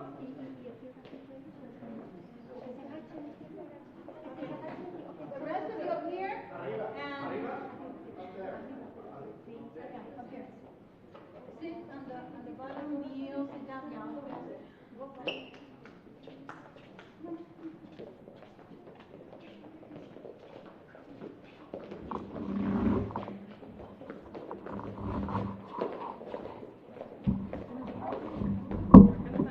All those people in the front row, can you sit down on the floor, please? Just make sure everybody sits.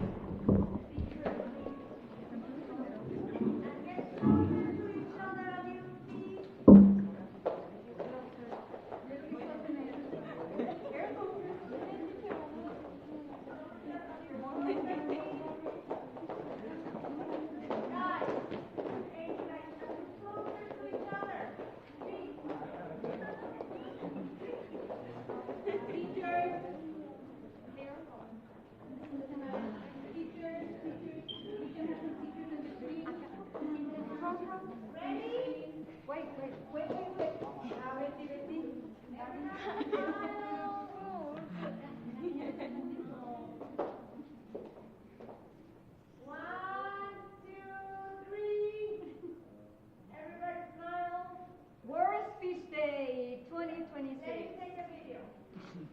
All right. 1, 2, 3.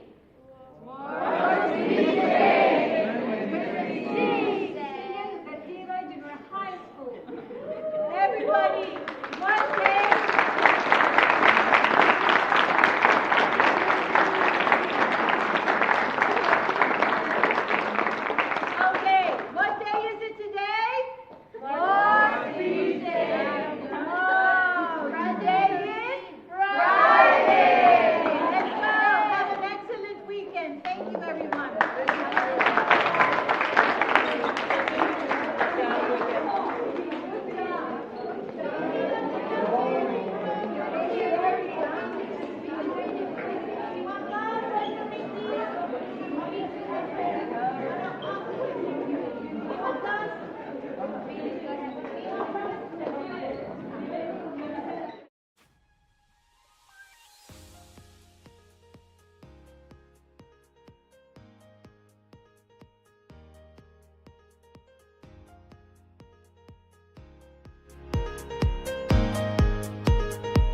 Hello, everyone. It's wonderful to see you all here at our 8th participation in World Speech Day. Villa Educativa de Saltillo is really happy and excited to have you all here, and especially having all our students participate today. Before we begin, I would really like to invite our director, Patti Vargas Lugo Andrews, to give us some words of encouragement and mentioning how proud we all are that you all are here. Thank you.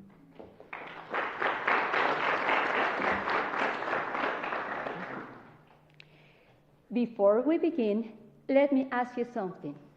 When was the first time that you pay attention to the words you speak every day? Because words have the power to change someone's life, including your own. Today, we live in a world full of information. There are always opinions, conversations, and new stories everywhere we look. But many times, the loudest news is negative. And without recognizing it, we remember the bad things more than the good ones. We forget simple blessings like waking up this morning, like being healthy, like being here together. Today, we are not only gathered as a school community, we are connected with people watching us from many places around the world, and that is something very special. I want to thank Dr. Mario Valdez, Director of WSD, for opening the doors to this beautiful and amazing auditorium. To the families, thank you for supporting your children every day. To our students, thank you for your courage. Speaking in front of others and sharing the message is not easy. You are absolutely brave. I do not believe we are here by accident. We are here for a reason. We are here to live, to enjoy life, to make mistakes and learn from them. We are here to understand that we need